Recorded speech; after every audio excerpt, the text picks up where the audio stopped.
It was supposed to be just another graduation ceremony. Folding chairs lined the school gymnasium in neat rows, the bleachers were packed with proud families holding handmade signs and clutching cell phones to capture that one perfect moment. Balloons floated near the rafters, tethered by ribbons clutched by tiny hands. Names echoed from the microphone as students crossed the stage in blue and gold robes. Everyone clapped, cheered, or wiped away tears. For most, this was a day of closure and celebration. For Marcus Taylor, it became a line drawn in sand, one he didn't choose to cross. Marcus stood near the entrance, tall and steady in his dark blue button-up shirt tucked neatly into pressed khakis. Nothing about his appearance was flashy, but he carried himself with a quiet dignity that turned heads. His posture was instinctual, shoulders squared, eyes calm, every move deliberate, disciplined. Years in the Marines etched into his very bones. He scanned the crowd for a familiar face. Jamal was supposed to be in the next group to walk. His baby brother. The kid he used to walk to school, who would tug at his sleeve and ask what the stars on his uniform meant. The kid who once said, "When I grow up, I want to be like you." "Excuse me, sir," a voice cut in sharply from his left. Marcus turned. Two security guards, both white, approached him with tight expressions and hands near their belts. "You here for someone?" the older one asked. His tone wasn't curious. It was condescending, clipped at the edges like a warning. "Yes," Marcus said evenly. "My brother's graduating today." They looked him up and down. One of them narrowed his eyes. "Got a ticket?" Marcus reached into his back pocket and handed over the printed invite. The guard took a long time reading the simple line that read, "Guest of Jamal Taylor." "Dress code's formal," the younger guard said, folding the paper. "You'll need to step outside." Marcus blinked. "Excuse me. We've had issues before. We're asking you to leave. We don't want any disruptions during the ceremony." The insult wasn't just in the words. It was in the way they said it, like he was a threat, an intruder in a space he had every right to be in. His fists tightened. He forced his shoulders to relax. "I'm here to see my brother graduate. That's it. I'm not here to cause any trouble." The older guard stepped forward, voice firm. "Sir, we're not going to ask again." The tension thickened like fog. Around them, conversations faded. A few heads turned. A mother hushed her child as they walked by. Someone whispered, "What's going on over there?" And then, from the fourth row, 6 men stood up in unison. They didn't shout. They didn't push. But their presence cut through the room like a switch flipped. All 6 were clean-cut, dressed in tailored suits, and bore the quiet intensity of men who'd seen war and come back sharpened by it. They walked slowly down the center aisle, each step a statement, each stride anchoring the silence that spread like wildfire. The first one, tall and built like a linebacker, pointed toward Marcus. "He's with us." The older guard faltered. "What?" "I said, he's with us." The man reached into his coat and pulled out a Department of Defense badge. "Staff Sergeant Marcus Taylor. United States Marine Corps. He saved our lives." A murmur spread through the gym. One of the teachers gasped. The audience watched, frozen between confusion and awe, as the 6 men circled Marcus like a living wall of witness. "He's earned more than a seat in this room," another said. "He's earned our respect." The guard stepped back, unsure now. The principal, a short, balding man in a gray suit, hurried over with the panic of someone realizing this was quickly escalating beyond his control. "What's the issue here?" he asked, breathing heavily. The guard stammered, unsure what to say. The man with the badge spoke calmly. "This Marine came here to see his brother walk across the stage. You tried to remove him. On what grounds? Because he didn't wear a tie?" The principal swallowed hard. "Of course not. It's just, we didn't know who he was. The crowd fell so quiet you could hear the hum of the overhead lights. And then, like an orchestra rising, someone in the back began clapping. Then another. And another. Applause erupted like a wave crashing against injustice. Marcus stood still in the center, the guards now nowhere to be seen, his eyes scanning the crowd until he found Jamal. Jamal stood on the side of the stage, frozen, a graduation cap tilted slightly on his head, tears welling in his eyes. Their eyes met, and he gave a nod, a proud, slow, wordless nod. Marcus finally stepped forward. The 6 SEALs flanked him, and the crowd parted like water. They escorted him down the aisle and into the front row, where a chair had mysteriously become available. Nobody dared say another word. He sat. Calm. Still. Grounded. For the rest of the ceremony, no one interrupted him again. The moment carved itself into memory, not just for Marcus, not just for Jamal, but for everyone who watched a quiet injustice explode into something more. It wasn't just about a seat at graduation. It was about what that seat meant.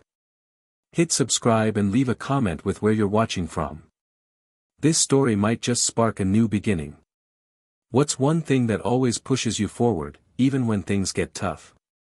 Because for Marcus Taylor, this was never just a moment of defense. It was the beginning of something much bigger. And this was only the first chapter. For a few heartbeats, everything stood still.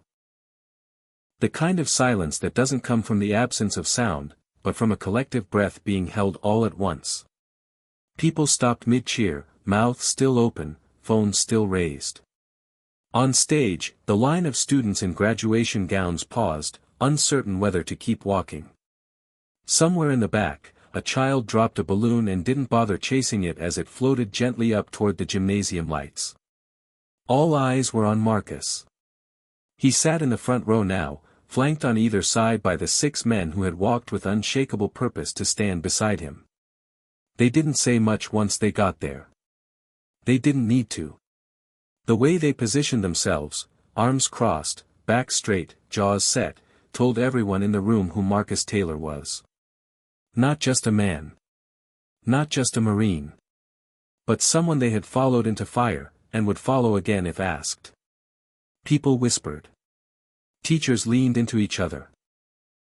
Parents pulled out their phones, now no longer interested in filming their kids, but in capturing the man who had silenced a room without raising his voice.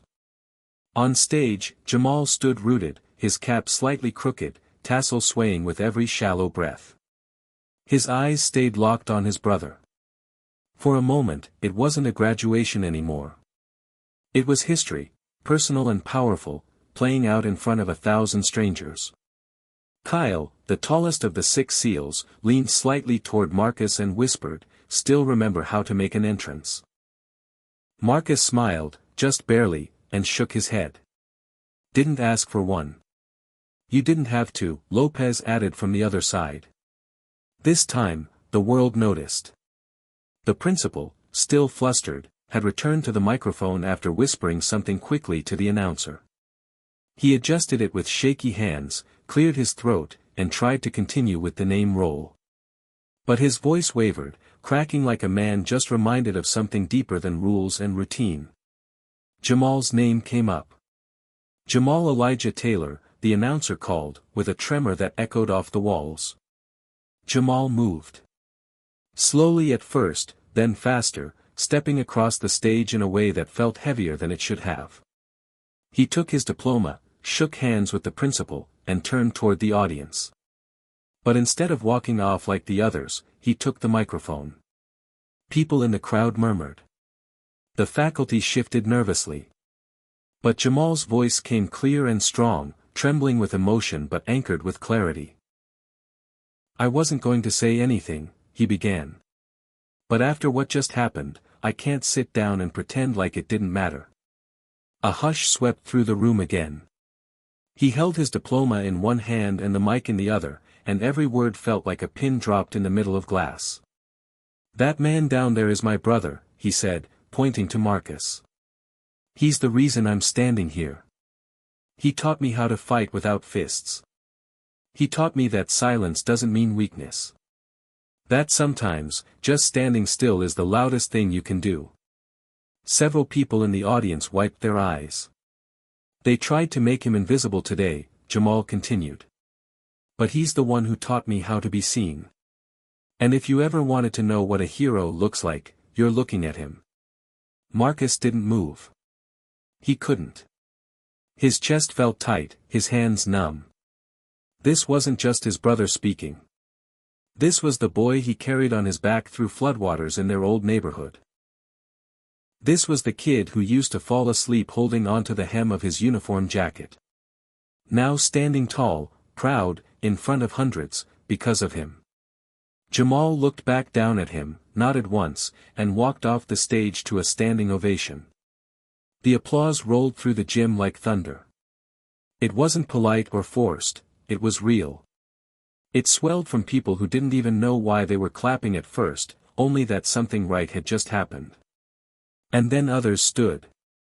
One by one. Whole rows at a time. An elderly woman near the front placed her hand on her chest. A teenage boy in the back wiped his nose on his sleeve. A group of students shouted Marcus's name, and then someone whistled loud and long. And through it all, Marcus stayed seated. Not because he wasn't moved. He was. But because the weight of it all pressed down in a way he hadn't expected. Recognition was something he had buried for years. The only applause he'd ever trusted was the sound of a chopper finally landing after a mission, or the heartbeat of a teammate who lived because he made the right call under fire. But this? This was different. It was public. It was raw. And it was a kind of honor that couldn't be pinned on a chest or written in a citation. Kyle leaned over again. You okay? Marcus nodded, eyes glassy. Didn't think coming home would feel like this. Lopez chuckled. This ain't homecoming, man. This is the opening act. He was right. Because what had just happened wasn't an ending. It was a beginning. The moment had been caught on video, more than one, in fact. Phones everywhere had captured it, and the crowd was already buzzing. It would be online before the ceremony even ended, shared in group chats, posted to social media, stitched into reels and headlines by morning. But for Marcus, the noise of the crowd faded beneath something deeper. Memory. Faces flashed through his mind. Harris, smiling in the back of the truck before it got hit. Sand whipping across the outpost in Helmand province. Dom pulling a wounded soldier from a burning vehicle. Kyle taking shrapnel and still returning fire. Ava. The letters he never answered. The medals they never sent. The commendation that was written and never signed. He thought he had left that world behind. But maybe it had just been waiting, for a moment like this. One where the silence roared louder than any battlefield. When the ceremony ended, the gym emptied slowly. People came up to shake his hand, thank him, take photos. Jamal ran to him and hugged him so hard Marcus thought his ribs might crack. I told you I'd make you proud, Jamal whispered. You already did, Marcus replied, voice thick. The 6 SEALs stayed close, forming a quiet ring of protection as people passed by, some offering words of thanks, others just nodding with respect. One elderly veteran with a cane simply saluted and said nothing. Outside, the sun was beginning to set, casting a golden light over the parking lot. As Marcus walked out with Jamal, his friends trailing behind, the security guards from earlier stood off to the side. The older one looked down, visibly uncomfortable. The younger one offered a tight nod. Neither said a word. Marcus didn't need them to. Some silences are louder than apologies. And some moments are louder than war. He didn't know what was coming next. But he knew this, something had shifted. The silence had roared. And the world had finally listened. Before the medals, before the fire and sand, before the brotherhood and betrayal, before the silence that roared, there was just Marcus. Just a boy with scraped knees and too many questions for a world that rarely had the patience to answer them. He grew up on the south side of Atlanta, tucked in a neighborhood that had long stopped being on anyone's map unless the news showed up. Sirens were more common than lullabies, and streetlights were the only thing that made you feel halfway safe once the sun went down. The houses stood shoulder to shoulder like tired old men, peeling paint, broken porches, and bars over windows like a permanent warning. But for Marcus, it was home. Not perfect. Not easy. But his. His mother, Cynthia Taylor, was a woman of quiet strength. She worked nights at Grady Hospital as a nurse, then came home just as the sun rose, kissed him on the forehead, and told him to behave. Her hands were always tired, her back always aching, but her eyes, those deep, weary eyes, still held love fierce enough to chase away anything that scared him. His father, Ronald Taylor, was a different kind of ghost. Sometimes present, mostly not. When he was around, his presence filled a room like cigarette smoke, stale and suffocating. Once a promising mechanic, he lost himself in drink and shadowy deals that never quite paid off. Marcus learned early how to duck when doors slammed and to be quiet when voices rose. He knew the sound of glass shattering better than bedtime stories. But even in that cracked and faded world, there were bright spots. There was the playground on MLK Boulevard, where Marcus and his best friend James built kingdoms in the sandbox and raced bikes through cracked sidewalks. James was one of the only white kids in the neighborhood, his family having fallen on hard times and moved into the cheapest apartment building on the block. Most kids didn't talk to him, but Marcus did. From the moment they traded fruit snacks in second grade, they were inseparable.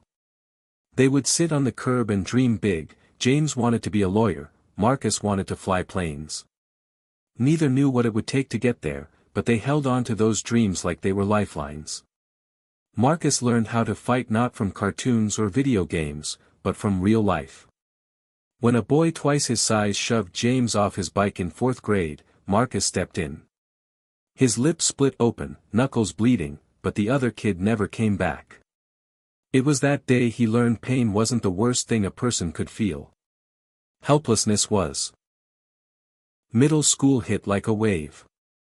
The innocence of childhood gave way to the weight of survival. Marcus grew quieter. He stopped raising his hand in class. Teachers stopped calling on him. His grades slipped, not because he didn't care, but because hunger made it hard to focus and fear made it harder to hope. He wore the same jeans 3 days in a row, shoes held together with duct tape under the sole. James tried to stick by him, but in 8th grade, James's family moved out. Some church up north had offered his mom a job.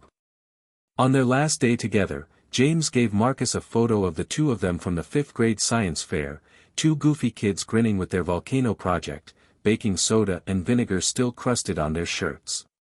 On the back, James had written, "Don't forget who you are." But Marcus did forget, at least for a while. High school was where things began to fall apart. He drifted into the background, just another kid with a short fuse and a 1,000-yard stare. He stopped bringing lunch because there was nothing at home to pack. He skipped school sometimes, hung out with older boys who didn't ask questions but made you feel like you mattered if you kept your mouth shut and your fists ready. By 16, Marcus had gotten into more fights than he could count. Some were self-defense. Others, not so much. He didn't talk about the night the cops threw him face-first onto the pavement outside the quick stop. He didn't talk about the court date that followed. All he knew was that his mom cried the entire way home and his father didn't even show up. That might have been the end of it. The slow slide into nothing. But life, in its strange way, handed Marcus a choice. It came in the form of an old man in a pressed uniform sitting at the back of the courtroom during his sentencing. His name was Lieutenant Colonel Avery, and no one knew why he was there, not even the judge. But when the court offered Marcus a probation deal that included mandatory community service and mentorship under a youth military transition program, it was Colonel Avery who stood up and offered to take him under his wing. Marcus didn't want it at first. He hated authority. Hated uniforms. Hated the idea that anyone could tell him what to do. But something about Avery, his quiet, unshakable demeanor, the way he looked Marcus in the eye without flinching, made him pause. The first day of the program was brutal. Physical training before the sun rose, followed by hours of drills, discipline, and silence. But for the first time in years, Marcus wasn't just surviving. He was being challenged. Respected. Expected to rise. Colonel Avery didn't coddle him. He broke him down, slowly, intentionally. But in the cracks, he planted something Marcus hadn't felt in a long time: purpose. By the end of the year, Marcus had a GED, a clean record, and a decision to make. One night, sitting in the back of his mother's apartment, he unfolded the photo James had given him all those years ago. The edges were curled, the ink faded, but the message was still there. Don't forget who you are. So he didn't. At 17, Marcus Taylor enlisted in the United States Marine Corps. Not for glory. Not for revenge. But because someone had believed in him when no one else did. Because he was tired of running.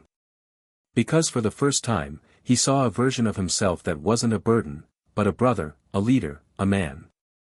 He left Atlanta with a duffel bag, a folded photo in his pocket, and a quiet promise to never let the world define him again. And as the bus pulled away from the city lights, Marcus didn't look back. He was no longer just the boy from the South Side. He was becoming something more. Boot camp wasn't meant to be easy. That was the whole point. But for Marcus, it wasn't the physical punishment that broke him, it was the silence. The silence of being away from home. The silence that crept in after lights out, when the shouting stopped and the dark wrapped around him like a cold, invisible hand. It was there, in that silence, that the ghosts of Atlanta whispered the loudest. Paris Island greeted him with sand, sweat, and pain. From the moment he stepped off the bus, the drill instructors were in his face, barking orders with surgical precision. The first week blurred together, a haze of shaved heads, sleepless nights, and blisters blooming beneath his boots. The days started before dawn and ended in aching limbs and bruised pride. Every mistake was magnified. Every second was designed to strip away whatever ego you brought with you. But Marcus didn't flinch. Not once. Because pain didn't scare him. Disappointment did. Failing the people who had believed in him, that was the thing that tightened his chest more than any run or push-up ever could. He kept his head down, learned fast, and moved with quiet efficiency. But still, there were days he came close to breaking. The worst day came in week 5. The platoon had been up for 36 hours straight. A punishment drill after a recruit got caught sneaking protein bars from the commissary turned into a sleep-deprived endurance trial. Mud crawled into every seam of Marcus's uniform. His arms trembled under the weight of yet another set of burpees. And still, the instructors screamed for more. Taylor, one barked. You slowing down on me, recruit? No, sir. You sure? 'Cause it looks like you're about to kiss the dirt. I'm sure, sir. Then show me. Prove to me you deserve to be here. Otherwise, I'll send you back to whatever dump you crawled out of. Marcus's vision blurred. His knees buckled for half a second, but it was enough. The instructor saw it and pounced. Drop. Give me 20. Now. Marcus hit the dirt. His body screamed. His chest burned. His arms felt like they didn't belong to him anymore. The world narrowed to that square of earth beneath him, damp and cold, smelling of iron and rain. He heard the others shouting encouragement, or maybe it was just noise. The words didn't reach him. Then, somewhere between the 12th and 13th push-up, his mind slipped, not into unconsciousness, but into something worse, memory. He was back on his front porch in Atlanta, 13 years old, watching his father stumble up the steps with blood on his knuckles and beer on his breath. He was watching his mother quietly push Jamal behind her as Ronald slurred something about respect and discipline. Marcus remembered how he had stood in that doorway, frozen, too small to protect, too old to pretend he didn't understand. That was his first breaking point. This was his second. He collapsed. Everything stopped. The world spun sideways. Dirt filled his mouth. His body refused to move. He wasn't sure how long he lay there. Maybe seconds. Maybe more. He expected to be hauled off, shamed, maybe even dropped from the platoon. But what came instead was a voice, not the screaming bark of a drill instructor, but something quieter. Closer. You done, Taylor? Marcus blinked. It was Staff Sergeant Bennett. He wasn't shouting. He knelt beside him, voice calm but edged like steel. You got a choice, son. Right now. You can lie there and stay a victim of where you came from, or you can get up and become the kind of man who never lies down again. Up to you. Marcus stared at the dirt. The weight on his back wasn't just exhaustion. It was every ounce of anger he'd ever swallowed. Every night he'd gone hungry. Every time he'd watched his mom hold back tears so she wouldn't scare Jamal. Every time the world tried to remind him of what he wasn't. He pushed up. Slow, shaky. But up. The platoon around him stopped. A few of them had bet he wouldn't get back up. Others had hoped he would. Either way, they were watching now. He finished his push-ups. Then he did 20 more. After that, nobody questioned Marcus Taylor's heart again. From that day forward, he became a different kind of recruit. He wasn't the fastest, but he was always the first one standing after a fall. He didn't yell the loudest, but his silence carried weight. When someone else failed, Marcus was the one helping them back up. Quietly. Without show. Without judgment. Bennett saw it. So did the rest of the staff. By graduation, Marcus had earned not only the title of United States Marine, but something deeper, respect. He was chosen as squad leader for the final exercise. The Crucible, a 54-hour test of endurance, teamwork, and mental toughness, was where recruits became warriors. And Marcus led them through it with steady resolve. They crossed rivers, scaled walls, marched until their legs went numb. And at the end, when they reached the top of the final hill, every man in the squad turned to Marcus and nodded. He hadn't broken. He'd been forged. At the pinning ceremony, his mother flew in for the first time in her life. She wore her best church dress and wept openly when she placed the eagle, globe, and anchor into his palm. I always knew you were made for more, she whispered. Jamal, then 10 years old, stared up at his brother in awe. You look like a superhero. Marcus knelt down and handed him the folded photo of the volcano project he still carried. Heroes aren't born, he told Jamal. They're built. Piece by piece. Through the hard stuff. That night, as the new Marines celebrated, Marcus stood at the edge of the barracks alone, watching the sky. He felt different. Not just because of the uniform, but because of the journey it took to earn it. He thought about James, wherever he was. About Colonel Avery, who had planted the first seed. About Bennett, who had handed him the mirror and forced him to look. And most of all, about the kid he used to be, the one who almost gave up. He didn't know what came next. Deployment. Danger. Loss. But for now, he stood tall. Because he knew one thing for sure. He would never lie down again. Afghanistan didn't care who you were before you arrived. It didn't care about your reasons, your past, or your rank. It only asked one question: can you survive me? Marcus learned that lesson within his first 3 days on the ground. The air smelled like burnt rubber and sand. The sun was merciless. No matter how much water you drank, your mouth stayed dry. Bagram Airfield was chaos held together by wire and willpower, cargo planes roaring in and out, helicopters humming low over barracks, voices constantly shouting into radios. Everything buzzed with a sense of urgency that never faded, not even in sleep. Marcus had been assigned to Echo Company, 2nd Battalion, 8th Marines. He met his squad on the tarmac just as a storm of sand began rolling in from the east. They were a mismatched group, tough, scarred, a little cocky, and tight as a fist. Not just soldiers. Brothers. First came Dom Russo, a stocky Italian-American from Jersey with a mouth that never quit and a laugh that made you feel like everything was going to be okay, even when it clearly wasn't.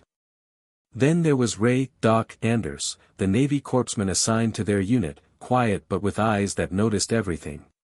He didn't talk much, but when he did, people listened. Kyle Jefferson, tall and lean, had grown up in Detroit's roughest neighborhood, and somehow carried both swagger and serenity. Carlos Lopez, Texas-born and stubborn as hell, was the squad's heavy gunner, and he treated his weapon like it was his kid. And finally, there was Harris. A baby-faced southerner with a drawl thicker than gravy and a heart so big it barely fit in his chest. Marcus was the new guy. But only for a minute. Combat has a way of accelerating relationships. In civilian life, it might take years to really know someone. In a combat zone, it takes hours. You learn everything when bullets fly and dirt rains into your mouth. You learn who runs toward danger and who freezes. Who covers your six and who's thinking about their own skin. And Marcus? Marcus never hesitated. The first firefight came on day 7. A routine patrol through the outskirts of Marja turned into chaos when an IED exploded beneath the second vehicle in their convoy. Smoke, screaming, gunfire. Lopez took shrapnel in the arm. Harris's ears bled. Marcus had never felt fear like that, not the kind that screams at you to run, but the kind that hollows you out. But he didn't run. He dragged Lopez behind a barrier, packed his wound with gauze while Doc worked, and returned fire until the air fell still again. When the dust cleared, 2 men were down, but the squad was still standing. That night, around the fire pit in their forward operating base, no one said much. They just passed around a beat-up Bluetooth speaker, listened to old soul music, and stared into the flames. Marcus sat beside Harris, who was still shaking slightly. He offered a canteen, but the kid didn't reach for it. "You good?" Marcus asked quietly. Harris looked at him with wide eyes. "I thought I was ready, man. I thought. I don't know. That I could handle it." "You did," Marcus said. "We're all still here." "Yeah, but." "I froze." "You didn't run. You stayed. That's what matters." Harris nodded, not fully convinced, but grateful. That was how trust was built. Not with medals. Not with words. But with those quiet reassurances that someone saw you, even in your weakest moment, and still believed in you. As the weeks passed, the bond between the men tightened. They moved like a unit, instinctive and fluid. Marcus became something more than a rifleman, he became an anchor. The guy they looked to when orders got fuzzy or fear crept in. He didn't shout. He didn't need to. His calm was its own kind of authority. During downtime, they joked like brothers. They argued about barbecue styles, hometown sports teams, and who could win in a fistfight between Rambo and John Wick. But beneath the laughter was always the hum of danger, the knowledge that at any moment, everything could change. And it did. The mission was simple on paper. Secure a suspected weapons cache in a dilapidated compound west of Lashkar-Gah. Intel said it was empty, possibly abandoned. But Marcus had a feeling in his gut the moment they arrived. It was too quiet. Too still. They breached the main entrance.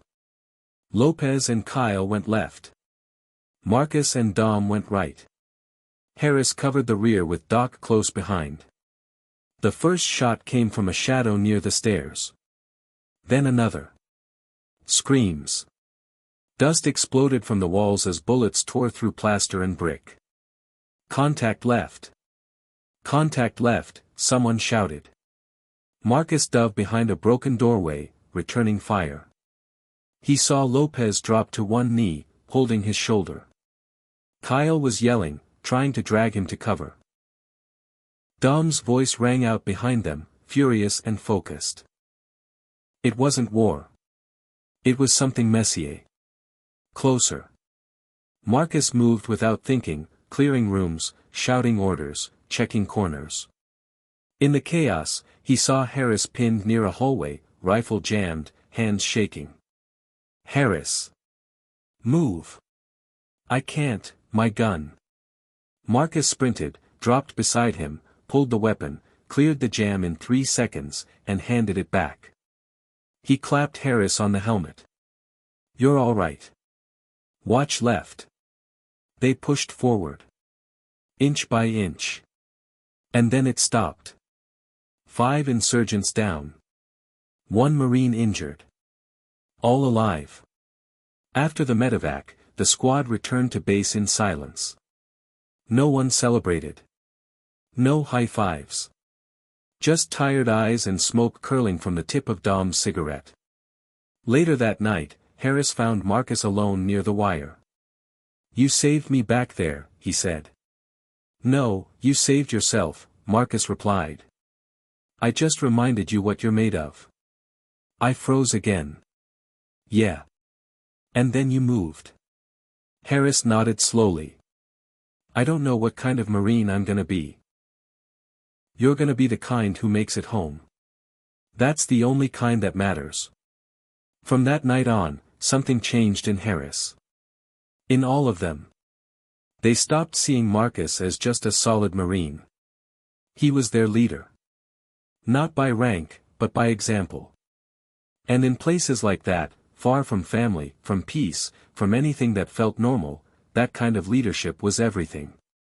One night, Dom said it out loud, sitting around the fire with his arms still bandaged. If anything ever happens to me, he said, make sure Marcus is the one who tells my family. He's the only one who'll get the words right. No one argued. Because it was true. And Marcus felt the weight of it. The bond between brothers in arms is forged in fire and fear. It doesn't ask for perfection. It asks for presence. And Marcus Taylor was always there. Even when the gunfire stopped. Even when the smoke cleared. He stayed. Because for him, this wasn't just survival. This was purpose. There were things Marcus could say with a glance in a firefight that he could never put into words. He knew how to steady a panicked rookie, how to lead a squad through gunfire, how to hold pressure on a wound while praying under his breath, but when it came to speaking from the heart, to writing what mattered most, Marcus always froze. Still, he tried. The letters started after his third mission in Kandahar.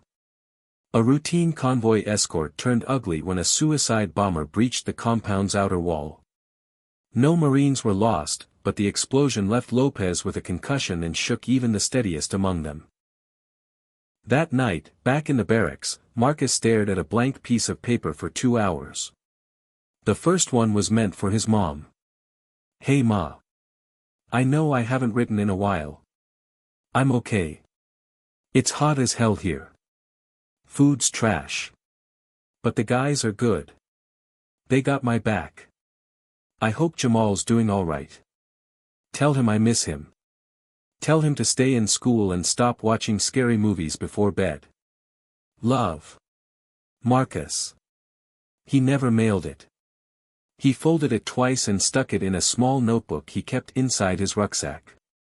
That notebook became the graveyard of all the things he couldn't say out loud. There were letters to Jamal, funny, warm, filled with advice he never had the courage to give in person. Like how to handle a crush. How to stand up for yourself without throwing a punch. How to find your voice when the world doesn't seem to care about what you have to say. There were letters to Dom, even though they lived side by side in the same hellhole. Letters Marcus wrote after Dom lost his cool on a call with his girlfriend back home. He'd been trying to keep the relationship alive through texts and grainy satellite calls, but the war had worn him down. The words in Marcus's letter were the ones he wished he'd said, "You're doing your best. And that's all anyone can ask of you." There was one letter that stood out. A letter Marcus wrote but never intended to finish. It started with "Dear Ava," and then nothing. Just a line scratched out over and over. Ava Jenkins. The girl from his senior year who had looked past his worn shoes and quiet rage and still saw something good. She was kindness in a world that had taught Marcus to only trust pain. He remembered how her laugh used to start with a whisper before breaking into a full-throated joy that pulled everyone in. She used to doodle in the margins of her notebooks, little stars, hearts, wings. Marcus never told her, but he memorized those drawings like maps. They lost touch after she left for college in Chicago and he enlisted. He never told her goodbye. Never told her thank you. And now, in the belly of a foreign war, he thought of her more than he should have. That half-written letter stayed in his notebook longer than any other. One night, after patrol, Harris walked into the tent while Marcus was sitting at his bunk, flipping through the pages. "You write home?" Harris asked, sipping from a bottle of warm water. Marcus hesitated. "Sometimes." "Who to?" He shrugged. "Family. Friends. No one I actually send them to." Harris raised an eyebrow. "Why not?" "Don't know what to say." Harris chuckled softly. "Man, you lead us through hell on a daily basis and you don't know what to say." Marcus closed the notebook. "Bullets are easier than feelings." They laughed, but it wasn't a joke. "Not really." Doc, who had been listening from his cot, looked up. "You should send one," he said. "Just one. Doesn't matter who. Let someone know you're still breathing." That night, Marcus stayed awake long after the rest of the squad drifted into sleep. The generators outside hummed, and somewhere off in the distance, artillery rumbled like a storm trying to remember how to cry. He picked up the pen again. "Dear Ava. It's been a long time. I don't know if this letter will ever reach you. I don't even know if you'd care. But I needed to write to someone who remembers who I was before I became this. Today we buried 2 enemy fighters. Young. One couldn't have been older than Jamal. I kept wondering if his mother would ever know what happened to him. If she'd remember him as a baby or just as a picture on some cracked phone. I try not to think about home. But sometimes it hits hard. Like a smell. Or a song. Or just the quiet after a long day when I'm too tired to sleep. Do you still laugh the way you used to? I hope so." That sound, it made everything lighter. "Anyway, if you get this, I hope life is good. Really good. And if you don't get it, that's okay too. Sometimes it's enough just to write it down. Always. Marcus." He folded the letter carefully. He didn't mail it. But he didn't put it back in the notebook either. He placed it in a separate envelope and tucked it in the bottom of his footlocker, under the extra socks and the spare me packets. A week later, the squad was deployed further south, deeper into hostile territory. They would face worse than IEDs. Worse than silence. Marcus would soon have to do things that would haunt him in ways words couldn't mend. But the letters, those fragile pages of hope and memory, reminded him of the world outside the wire. They reminded him he still had something left to return to. Something worth protecting. He didn't know then that not everyone in his squad would come home. Or that one day, a letter he never meant to send would be read by someone who needed it more than he ever could have imagined. But for now, in the quiet of a war-torn night, Marcus Taylor closed his eyes, not in fear, but in the comfort that even unspoken, some words still held weight. They called it Ridge 42. Just a jagged line of earth and rock jutting out over the Helmand River basin, forgotten by everyone but those ordered to fight for it. The terrain was punishing, the heat worse, and the air so dry it stole the breath from your lungs before you could even form a prayer. The ridge wasn't supposed to matter, but it did, because intel said the Taliban were using it to move supplies under cover of night. Take the ridge, cut the line. That was the mission. Simple in briefing. Hell in practice. Marcus's squad was tasked with the overnight hold. They hiked under the cover of dusk, packs heavy, nerves taut. By now, they all moved like muscle memory. Marcus led the file, eyes scanning, ears trained to the silence. The silence was always worse than noise, because silence meant the enemy was listening. Dom kept pace behind him, muttering to himself. This place gives me the creeps, man. It's like the kind of spot people disappear into. Then stay close, Marcus said. The ridge was higher than they expected. Every step was like dragging sandbags uphill. The path was loose gravel and exposed rock. Harris slipped once and nearly fell, but Marcus caught him by the strap of his plate carrier. They reached the summit just before midnight. The view was surreal, nothing but miles of darkness, distant flickers of orange that could be fires, flares, or nightmares.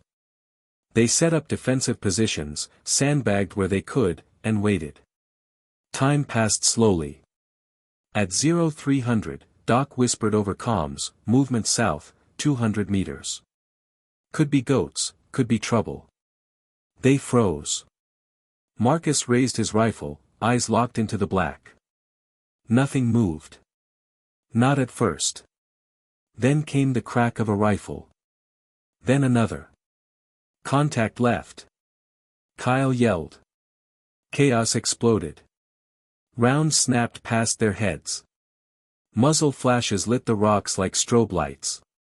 Marcus dropped to prone and returned fire, controlling his breathing, marking targets by sound and movement. Harris was yelling. Lopez was already on the heavy gun, suppressing fire from the ridge's left flank. Dust kicked into their mouths and eyes, mixing with sweat and adrenaline. Where the hell is it coming from? Dom shouted. 3 positions, tree line and 2 behind the ridge. Marcus called back. We hold. No retreat. They fought like a machine, one mind, many weapons. Marcus moved between positions, directing fire, checking wounds. Harris took a round to the leg, but kept firing. Kyle was bleeding from a gash on his scalp but refused to slow down. Dom was everywhere, shouting orders, swearing like it gave him more bullets. Then they heard it. The whoosh of an RPG cutting through the dark. Marcus saw it an instant too late. The explosion rocked the ridge. Dust turned to fire. Heat slammed into them. Everything went white, then black. When Marcus came to, his ears were ringing and his mouth tasted like metal. He blinked into the dust cloud, saw Doc dragging someone, Lopez. His leg was gone below the knee. Marcus forced himself up. Pain shot through his back. He ignored it. Checked ammo. Checked the line. Harris was still shooting, though his hands shook with every pull of the trigger. Dom was down near the southern rock wall, half conscious, bleeding from the shoulder.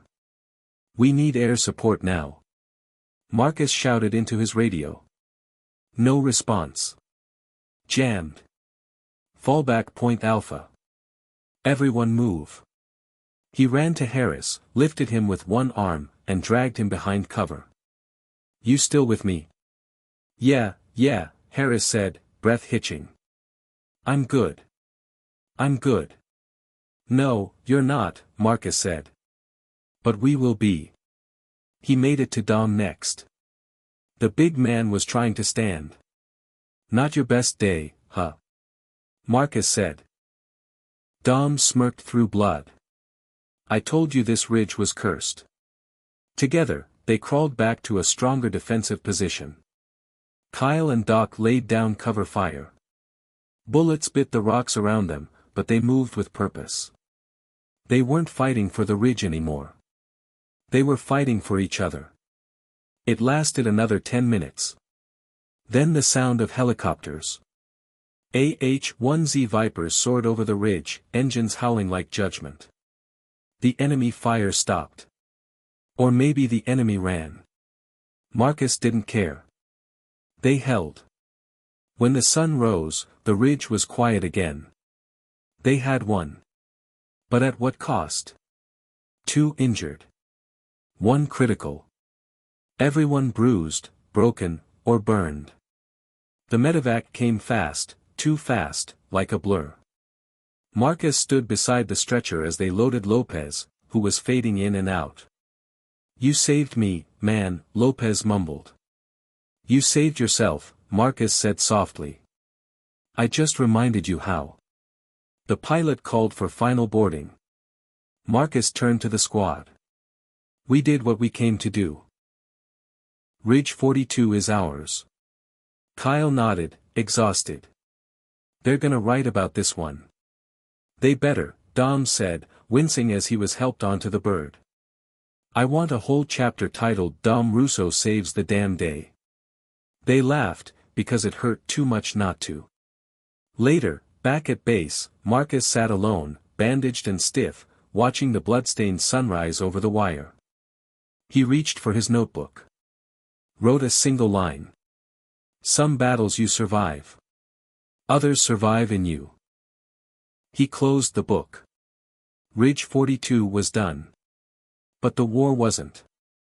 Not by a long shot. The buzz in the tent was low and tense as Marcus sat on his bunk, staring at the crumpled envelope in his hands. The faint smell of antiseptic hung in the air, mingling with the dust from the desert outside. His leg still throbbed where he'd taken a ricochet round on Ridge 42, but that was the least of his worries. The day was far from over. Earlier that morning, a call came down from command. They were holding a ceremony for the squad, a rare break from the endless grind of patrols, sandstorms, and gunfire. The brass had decided to award medals for valor and bravery. It was an honor Marcus and the others had earned the hard way, but it felt hollow somehow. They hadn't signed up to be heroes. They'd signed up to survive and come home. Still, standing in formation beneath the blistering sun, Marcus felt the weight of every glance from his squadmates. Some faces were stoic, others distant, and a few betrayed the exhaustion that no medal could erase. When the commanding officer began reading citations, Marcus tuned out the flowery words. His mind drifted back to Lopez, now recovering in the medical ward, and to the empty space at the edge of their ranks where a brother in arms should have been. "Corporal Marcus Taylor," the officer called, voice booming over the microphone. "For courage under fire during the assault on Ridge 42. Marcus stepped forward, trying to swallow the lump in his throat. The applause echoed around him, but inside, he felt numb. When the medal was pinned to his chest, it felt like a cold weight, a reminder of things lost and battles fought that no ribbon could truly honor. As the ceremony wrapped up, 6 men from his SEAL liaison team stepped forward without a word. They weren't part of his squad, but they'd fought alongside them during that hellish night. Their presence was unspoken proof of respect and solidarity, and when they stood silently behind Marcus, the entire field seemed to quiet down. The room fell into a hush, an unspoken acknowledgement that Marcus was more than just a Marine, he was a brother in arms to some of the toughest warriors in the world. That moment was more powerful than any medal. Later, in the solitude of the barracks, Marcus pulled out the letters he had never sent, the ones he'd written in moments of quiet, desperation, and hope. For a long time, they had been locked away in his footlocker, a private collection of memories and emotions he wasn't ready to share. But now, as the echoes of the ceremony faded, he reached for the letter to Ava, the one he'd never finished. His fingers traced the edges of the envelope. Maybe it was time. He began to write again. "Dear Ava. Today, I stood with 6 SEALs behind me as a medal was pinned to my chest. It wasn't about the shiny medal or the applause. It was about the brothers who stood beside me, the ones who caught me when I fell, and the memories that no one can take away. I think about you often. About the life I left behind. About the person I want to be when this is all over. I don't know if you'll ever read this, but if you do, know that there's a part of me still fighting for something better, something worth coming home to. Until then, I hold on to hope. Always. Marcus. He folded the letter carefully and slipped it into the envelope. This time, he tucked it into his kit, ready to send when the opportunity arose. For now, it was a promise to himself, a reminder that even in the darkest places, hope could still survive. As night fell over the base, Marcus lay on his cot, the metal heavy against his chest and the letters whispering stories only he could hear. The war was far from over, but he had found something worth fighting for, a reason to keep moving forward, no matter what the cost. The moment Marcus stepped off the plane, the familiar hum of the airport was both a comfort and a weight. After months in Afghanistan, the sterile fluorescent lights and endless crowd felt like another kind of battlefield. His uniform was pressed, his medal tucked neatly beneath the fabric, but inside he carried the shadows of everything he'd seen and lost. He scanned the arrival gate, searching for any familiar face. There, holding a battered sign with "Taylor" scrawled in bold letters, stood his mother, Gloria. Her eyes, rimmed with worry and hope, locked onto his immediately. She moved toward him, arms wide, and when he embraced her, something inside him loosened, just for a moment. "Welcome home, son," she whispered, voice trembling. The drive back to his childhood neighborhood was a blur of familiar streets and silent memories. Marcus sat beside his mother, watching kids skateboarding past cracked sidewalks and neighbors chatting on stoops. It was the same place he'd grown up, yet everything felt altered, like a photograph faded around the edges. At the house, his little brother Jamal was waiting. The kid had grown taller than Marcus remembered, face now shadowed with the kind of seriousness no child should have. Marcus knelt down to hug him. "You're really back," Jamal said, eyes wide. "For real." Marcus smiled, though his heart ached with the weight of what he'd missed. That night, alone in his old room, Marcus pulled out his worn notebook, the repository of unsent letters and bottled emotions. The house was quiet except for the distant hum of a television downstairs and the occasional creak of the settling foundation. He read through pages of memories, the words he'd never spoken to Ava, the worries he'd tried to hide from his mother, the fears he'd buried deep. He thought about Ava often. About how they'd drifted apart, how the distance between their worlds had grown with time and circumstance. He wondered if she was still the same girl who had smiled at him across the crowded cafeteria, or if life had worn her down like it had worn him.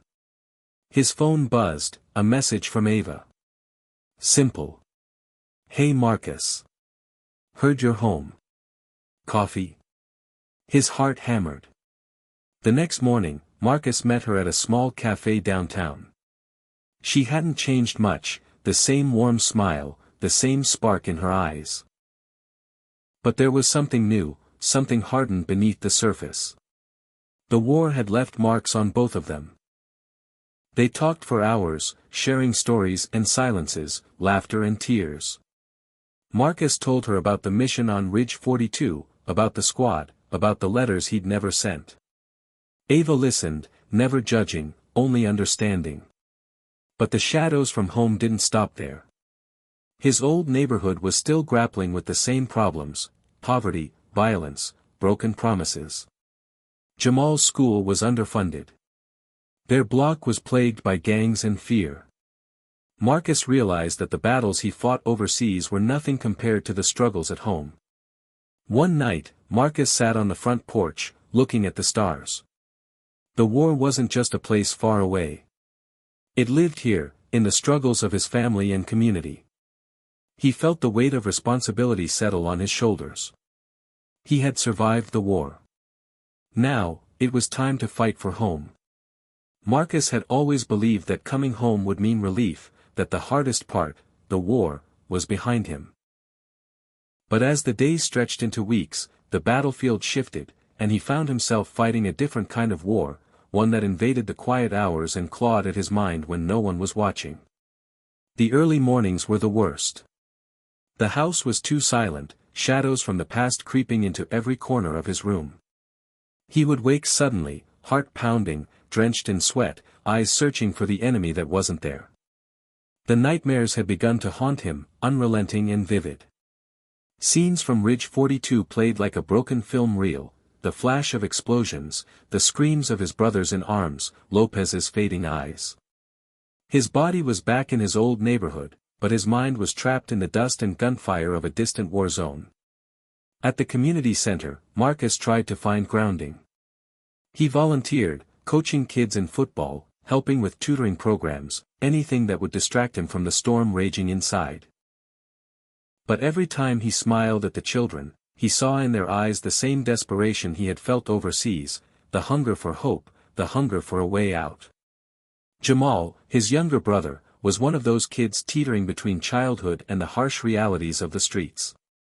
Marcus watched as his brother dodged trouble but was pulled toward it by circumstances beyond his control.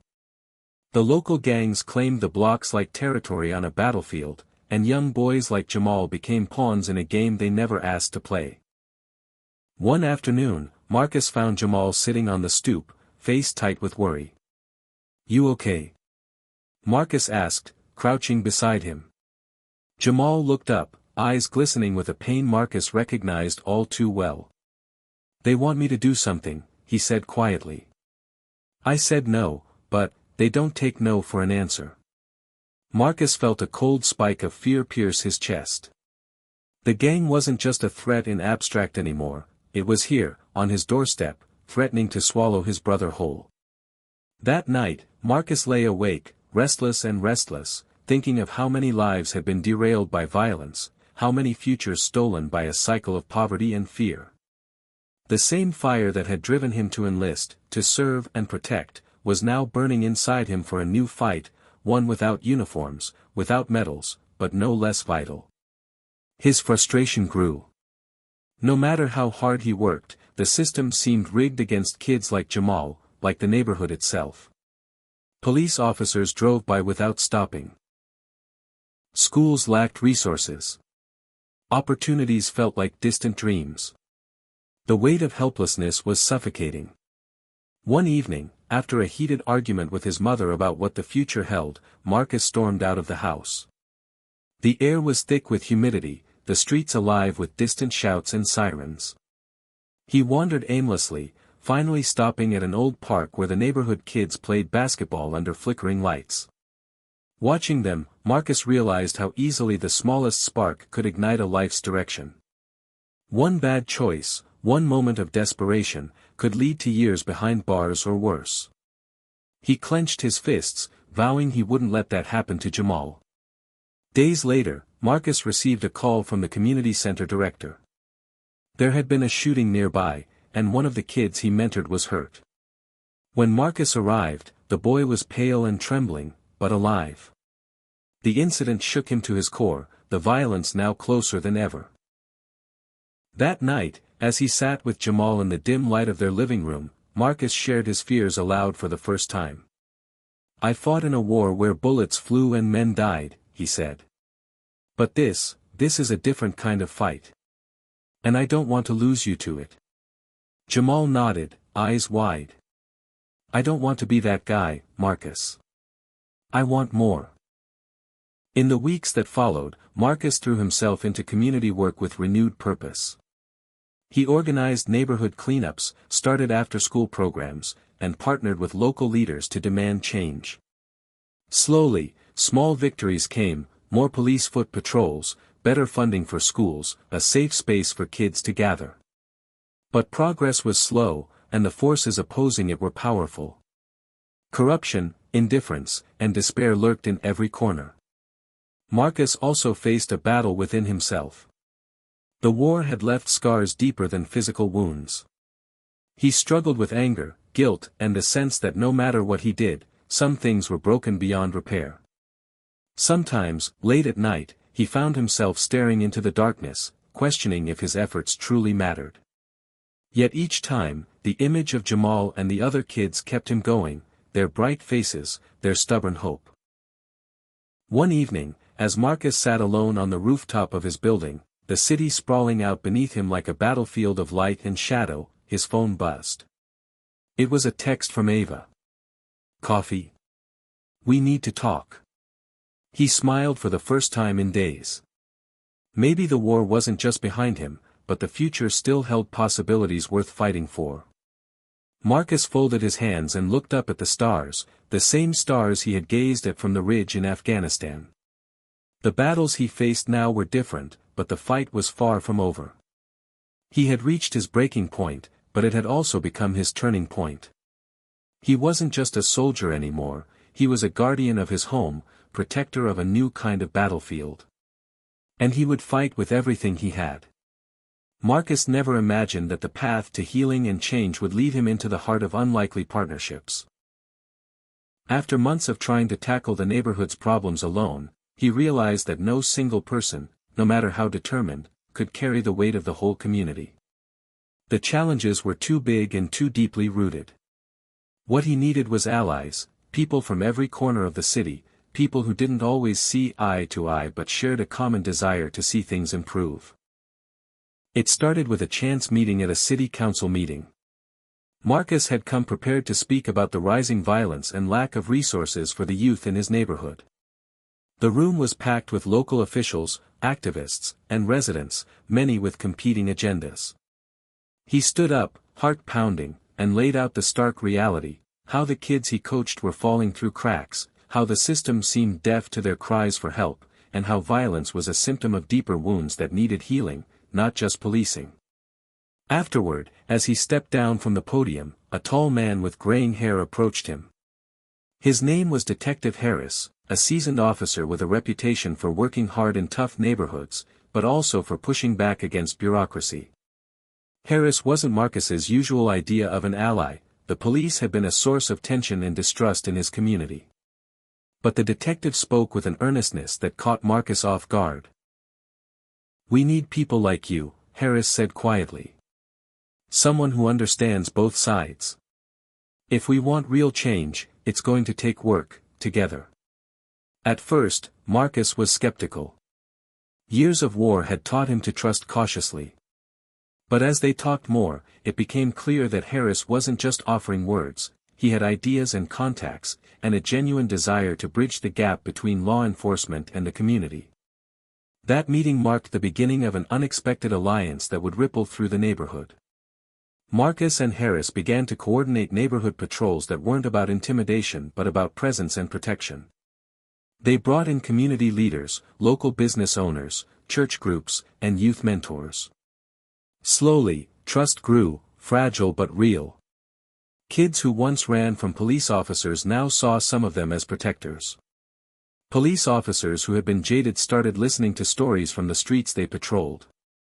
Meanwhile, Marcus's relationship with Ava deepened. She was becoming more than just a friend from the past, she was an anchor, a voice of calm and encouragement when the pressure felt overwhelming. Ava worked as a social worker in a neighboring district and introduced Marcus to nonprofit organizations that specialized in youth outreach and mental health services. Together, they brainstormed programs that could address trauma, build skills, and provide opportunities beyond the street corners. One of the first successes came with a mentorship program Marcus helped launch. Local veterans, community elders, and professionals volunteered to work with the youth. Marcus led sessions about discipline, resilience, and the importance of making choices that shape the future. He spoke candidly about his experiences overseas and at home, the battles that never left him but also the hope that kept him going. The kids listened, not just because he was a veteran, but because he was one of them, someone who understood their struggles. Yet the road wasn't smooth. Some gang leaders saw Marcus's work as a threat to their control. There were warnings, late-night visits, and graffiti tagging the community center with veiled threats. Marcus felt the sting of those dangers but refused to back down. The support from Harris and the other allies gave him strength. One evening, during a tense meeting with community activists and police, tempers flared. Old wounds surfaced. Resentments about past abuses, accusations of neglect, and frustration at the slow pace of change. Marcus stood in the middle of the storm, raising his voice above the noise. "We can fight each other all we want," he said, sweat beading on his forehead. "But if we don't work together, our kids lose. The gangs win. Violence wins. And that's a future none of us want. The room fell silent. For a moment, hope flickered like a fragile flame. Outside, Marcus looked up at the night sky, the stars distant but bright. The battles he faced now were different from the ones in Afghanistan, but they required the same grit, the same courage. He knew that alliances were not just strategic, they were personal. Building trust meant breaking down walls, both around the community and within himself. Days later, as Marcus walked through the neighborhood, he saw signs of change. Kids playing basketball without fear, families attending block parties, neighbors greeting each other with smiles instead of wary glances. It wasn't perfect, far from it, but it was progress. He caught sight of Jamal at a corner, laughing with friends. The boy looked up and waved. Marcus returned the wave, a fierce pride swelling in his chest. This was why he fought, not for medals or recognition, but for moments like this. For hope that refused to be extinguished. The journey was far from over, but with unexpected alliances forged in fire and faith, Marcus believed that together, they could rewrite the story of their community, one step at a time. Hit subscribe and leave a comment with where you're watching from. This story might just spark a new beginning. What's one thing that always pushes you forward, even when things get tough? The fragile progress Marcus had fought so hard to build came with a price. It was a price paid not just in sleepless nights and bruised egos, but in real danger that crept closer with every step forward. He had learned in Afghanistan that every victory could provoke a counterattack, and this new battlefield was no different. The streets whispered threats in the dark, and the alliances that had begun to blossom were tested by forces determined to maintain the status quo. One evening, as Marcus was locking up the community center after a late mentoring session, he noticed shadows moving just beyond the street lamp's glow. His heart rate quickened, a cold knot tightening in his stomach. He called out, but the figures melted into the night. The unease wasn't new, gangs had made it clear they didn't want change, that they saw Marcus and his allies as threats to their control. The following week, a window was shattered at the center. A brick thrown with enough force to rattle the entire building. No note, no warning, just violence meant to intimidate. Marcus stood before the shards of glass, the cold bite of reality settling over him like a shroud. This was no longer just a community struggle, it was a fight for survival. Gloria noticed the change in her son. His eyes, once so full of determination, now flickered with exhaustion and something darker, fear. One afternoon, she found him staring blankly at the wall, the weight of everything pressing down. "Marcus," she said softly, "you can't carry it all alone." Her words weren't a plea, but a reminder that even warriors need support. He nodded but knew that stepping back wasn't an option. Not when Jamal's future, and so many others, hung in the balance. Marcus pushed harder, organizing neighborhood watches, working with Harris to increase patrols, and rallying more volunteers.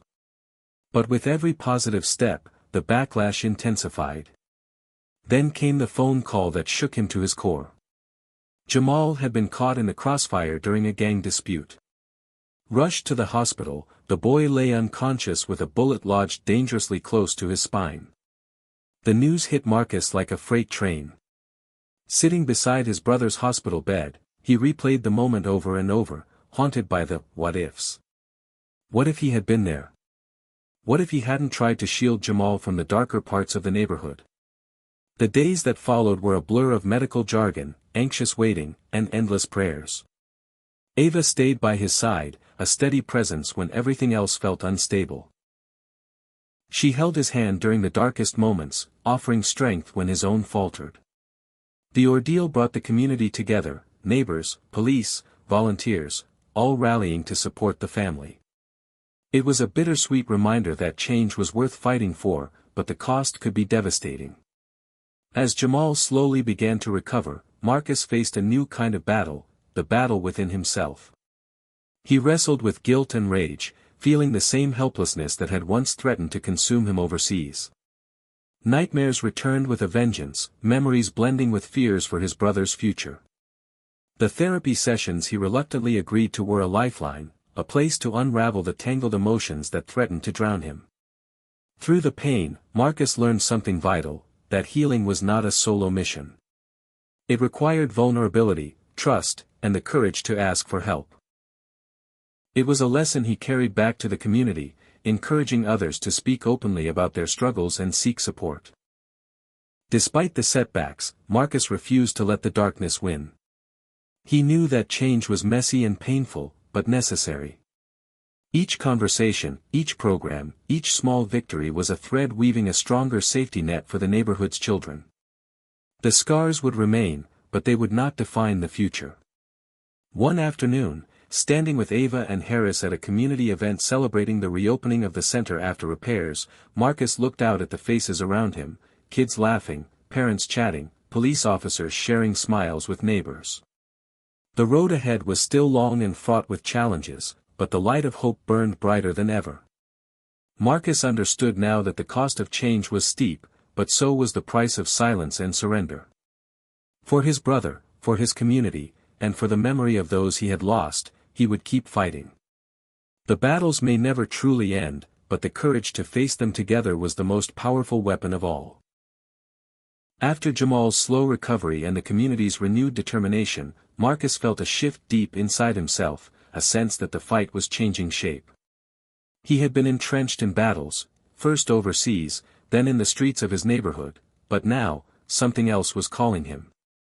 The crisis had revealed a new mission, one that extended beyond patrols and programs, beyond neighborhood meetings and temporary fixes. It was about changing the very fabric of opportunity for the young people who looked to him as a symbol of hope. One morning, Marcus sat in a cramped meeting room with Ava, Harris, and a small group of local leaders, discussing how to transform their efforts into something sustainable, something that could break the cycle of poverty and violence. The conversation was intense, filled with ideas and frustrations. They talked about education, job training, mental health support, and the need for partnerships with businesses that could offer real career paths. Ava spoke passionately about a grant she'd heard about, funding aimed at veterans who wanted to create community programs that combined leadership with practical skills. Marcus felt a spark. Here was a way to bring his military experience and community work into a unified mission, empowering youth not just to survive but to thrive. As the weeks passed, Marcus poured himself into building the framework for the new initiative. He called it Next Step, a program designed to provide mentorship, vocational training, and mental health resources under one roof.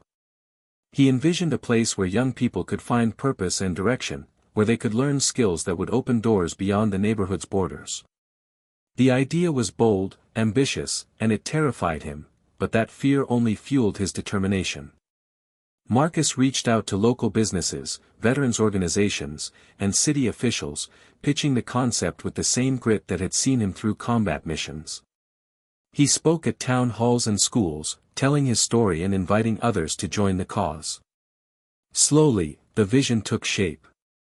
A former Navy SEAL, now a respected community figure, committed to guiding the next generation, it was a powerful message that resonated. The early days of Next Step were chaotic but alive with possibility. The program operated out of a refurbished warehouse, its walls covered in murals painted by local artists, symbols of strength and renewal. The youth who came through the doors found a place to be heard, to learn, to dream. Marcus led workshops on leadership, discipline, and resilience, drawing on his military background to inspire and challenge. Ava organized counseling and support groups, while Harris coordinated with law enforcement to ensure safety without intimidation. One of the first young men to join was Malik, a sharp but restless teenager with a history of run-ins with the law. At first, Malik was skeptical, testing boundaries and pushing limits.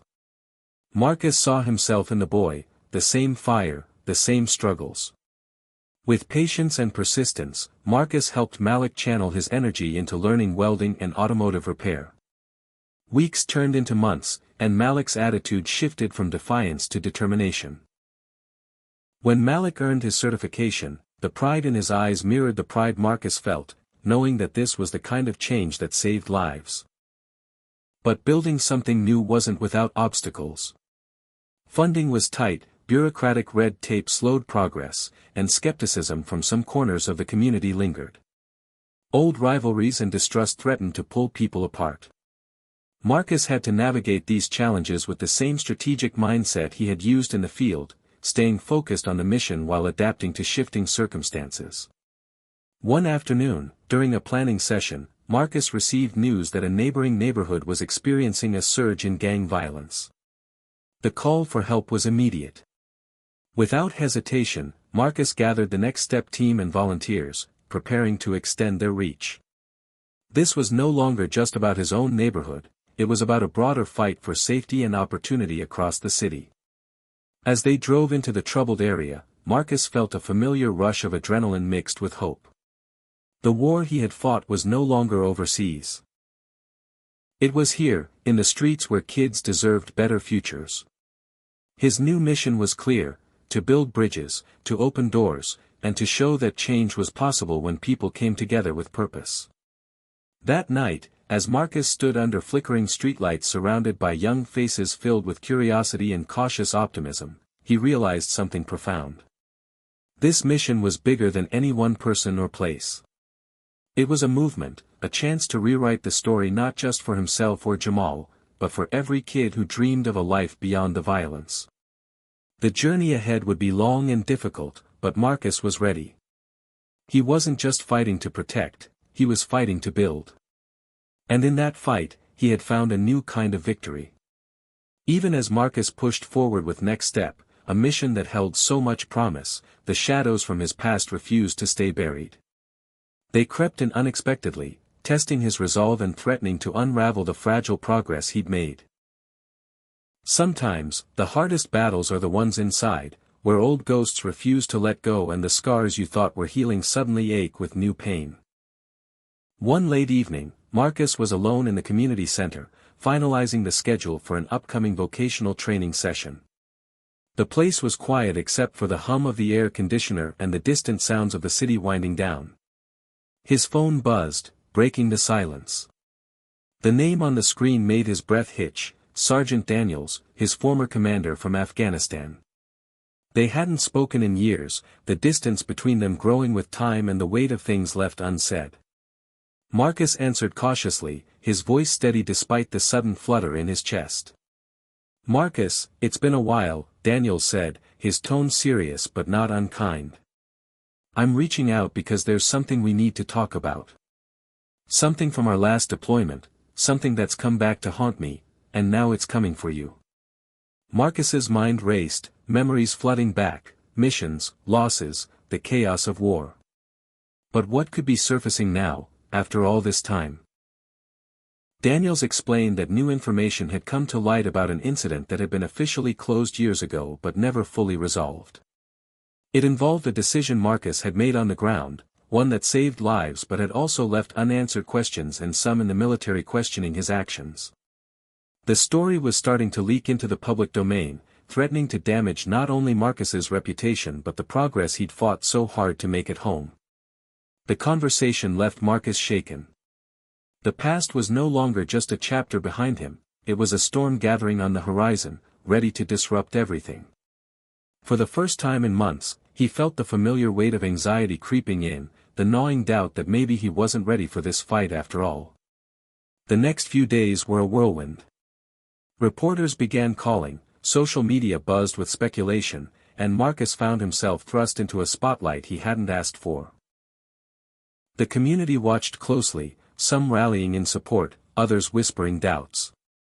Ava stood by him steadfastly, reminding him that truth and integrity were his strongest armor.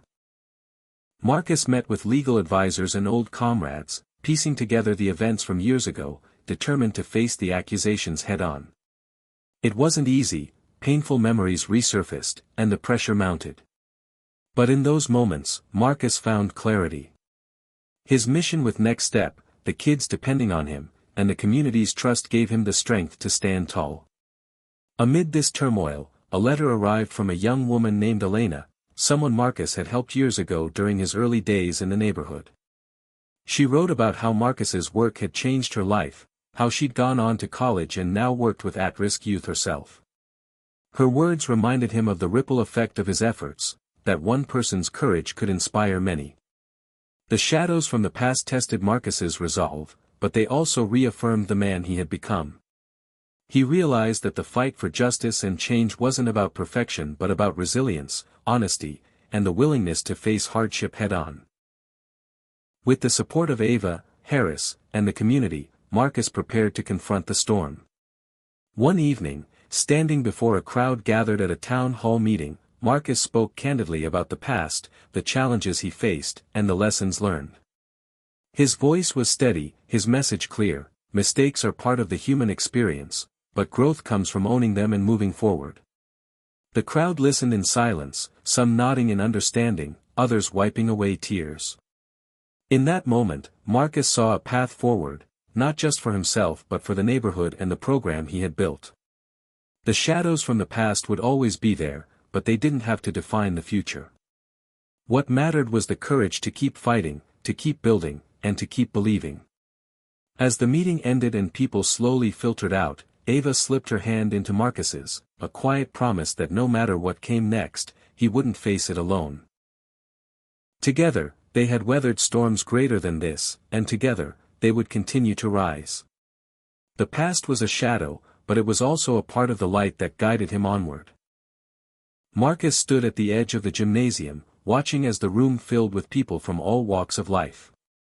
The hum of conversations swirled around him, a vibrant mix of hope, determination, and cautious optimism. The day marked a milestone for Next Step, the launch of their first-ever career fair aimed at breaking down barriers that had long held back the youth in his community. For Marcus, this wasn't just an event, it was a testament to how far they had come, a symbol of the possibilities that awaited beyond the streets he once navigated. The crowd was diverse, young men and women eager to explore opportunities, parents clutching the hands of their children, local business owners setting up booths, and representatives from colleges and trade schools. Marcus felt a swell of pride as he spotted Malik, now wearing a clean uniform and talking animatedly with a recruiter from a welding company. The transformation was undeniable, a living proof of the power of second chances. The fair kicked off with a speech from Marcus, his voice carrying the weight of lived experience and the promise of change. He spoke about the barriers that society often puts in front of kids from neighborhoods like theirs: lack of resources, prejudice, and the struggle to be seen as more than their past mistakes or circumstances. But barriers, he said firmly, are meant to be broken. He shared stories, his own journey from a Marine to a community leader, Jamal's recovery, Malik's success, and the countless others who were rewriting their stories with the help of Next Step. The audience listened intently, many nodding in recognition, others visibly moved by the message that change was possible if given the chance. After his speech, Marcus walked through the fair, stopping at different booths to connect with youth and mentors. He watched as young people tried on hard hats at the construction booth, filled out college applications with guidance, and spoke with veterans who shared stories of resilience and discipline. It was a vibrant scene, one filled with energy that seemed to pulse with new life. Yet, as the day wore on, Marcus noticed subtle signs of the barriers that still lingered. Some attendees hesitated, unsure of how to step forward. A few parents expressed skepticism, worn down by years of broken promises and disappointments. Old prejudices surfaced when a recruiter questioned a young man's background with a hint of doubt. It was a reminder that breaking barriers wasn't just about providing opportunities, it was about challenging mindsets and confronting systemic issues head-on. Determined not to let these moments discourage him, Marcus gathered a group of community leaders and mentors for a candid discussion after the fair. They talked openly about the obstacles they faced, not only the visible ones but the invisible weight of stigma and low expectations. Ava brought up the importance of mental health support, Harris stressed the need for ongoing mentorship, and Malik shared his own struggles with self-doubt. Together, they mapped out a plan to deepen their impact, focusing on education for employers and the community about the potential and worth of their youth. Marcus emphasized that change required persistence and that every small step forward was a victory against the long history of neglect. That night, as the gymnasium emptied and the echoes of the day's conversations lingered, Marcus sat quietly with Ava. The exhaustion of the day pressed down, but so did a quiet sense of accomplishment. "It's not easy," Marcus said, his voice low. "Sometimes I wonder if we're really making a dent." Ava smiled gently. "You're making a difference, Marcus. These barriers have been around for generations. Changing minds and hearts takes time, but every life touched, every young person given a chance, that's progress." Her words grounded him, reminding him that the fight was a marathon, not a sprint. The road ahead would be long, filled with setbacks and breakthroughs, but it was one worth traveling. In the days that followed, the momentum from the career fair carried forward. Next Step expanded its workshops, incorporating resume building, interview skills, and financial literacy. Local businesses committed to internships and apprenticeships. The community began to see tangible signs of hope, with more young people envisioning futures beyond the challenges they'd inherited.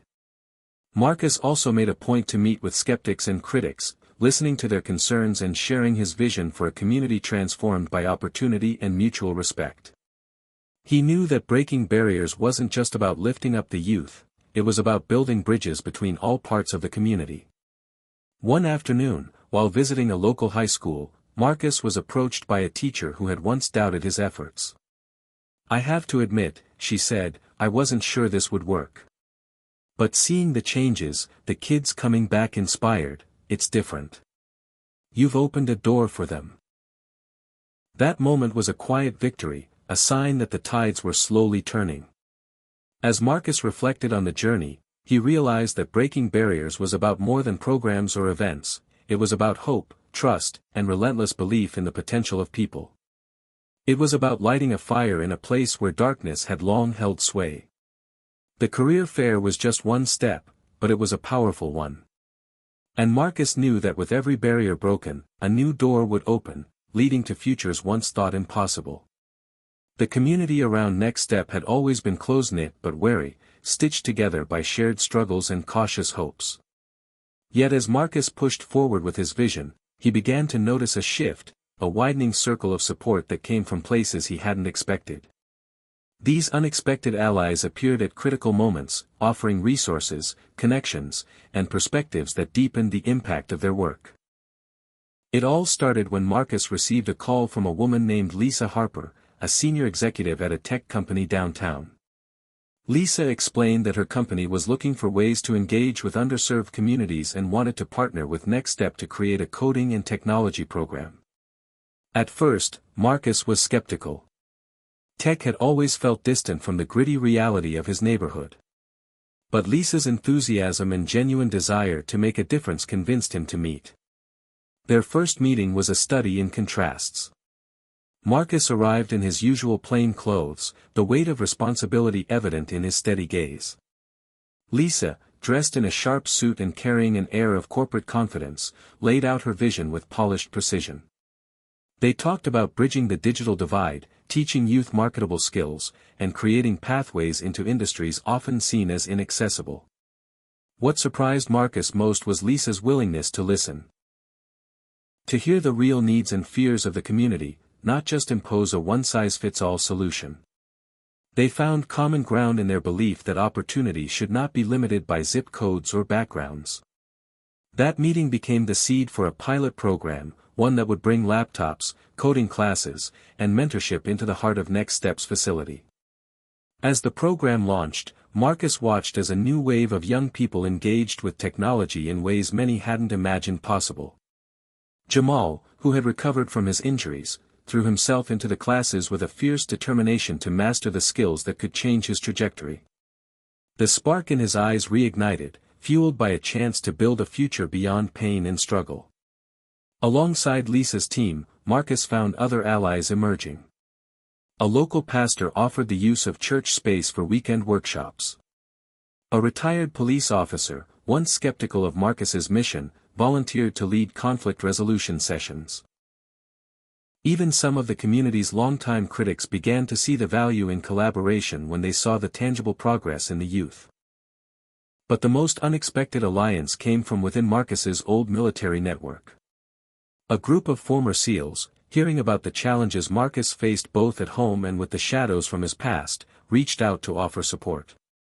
These men had once stood shoulder to shoulder with Marcus in the most intense environments imaginable, and now they were stepping into a new kind of mission. They arrived quietly at Next Step one afternoon, their presence commanding attention without a word. 6 SEALs, each carrying the weight of experience and unspoken respect, came not just as friends but as mentors. They shared stories of discipline, resilience, and brotherhood that resonated deeply with the youth. They weren't there to lecture, they were there to listen, to guide, and to stand as living proof that transformation was possible. Marcus saw the effect immediately. The room, once charged with nervous energy, settled into a space of focus and determination. These veterans, who had faced the darkest moments in combat, spoke of courage not as the absence of fear but the decision to move forward despite it. They challenged the young people to see their potential not as limited by circumstance but shaped by choice. This alliance also helped Marcus confront the lingering doubts that haunted him. The SEALs reminded him that true strength came from acknowledging vulnerability and leaning on the support of those who understood your journey. Their presence silenced the whispers of fear and uncertainty that had crept in since the revelations from his past. Together, Marcus and his unexpected allies crafted programs that blended military-style discipline with community compassion, creating a unique environment where young people could learn hard skills and soft skills alike. The mentorship went beyond teaching trades or technology. It was about building character, leadership, and a sense of belonging. One evening, after a long day of workshops, Marcus stood outside Next Step with Lisa, Harris, and Ava.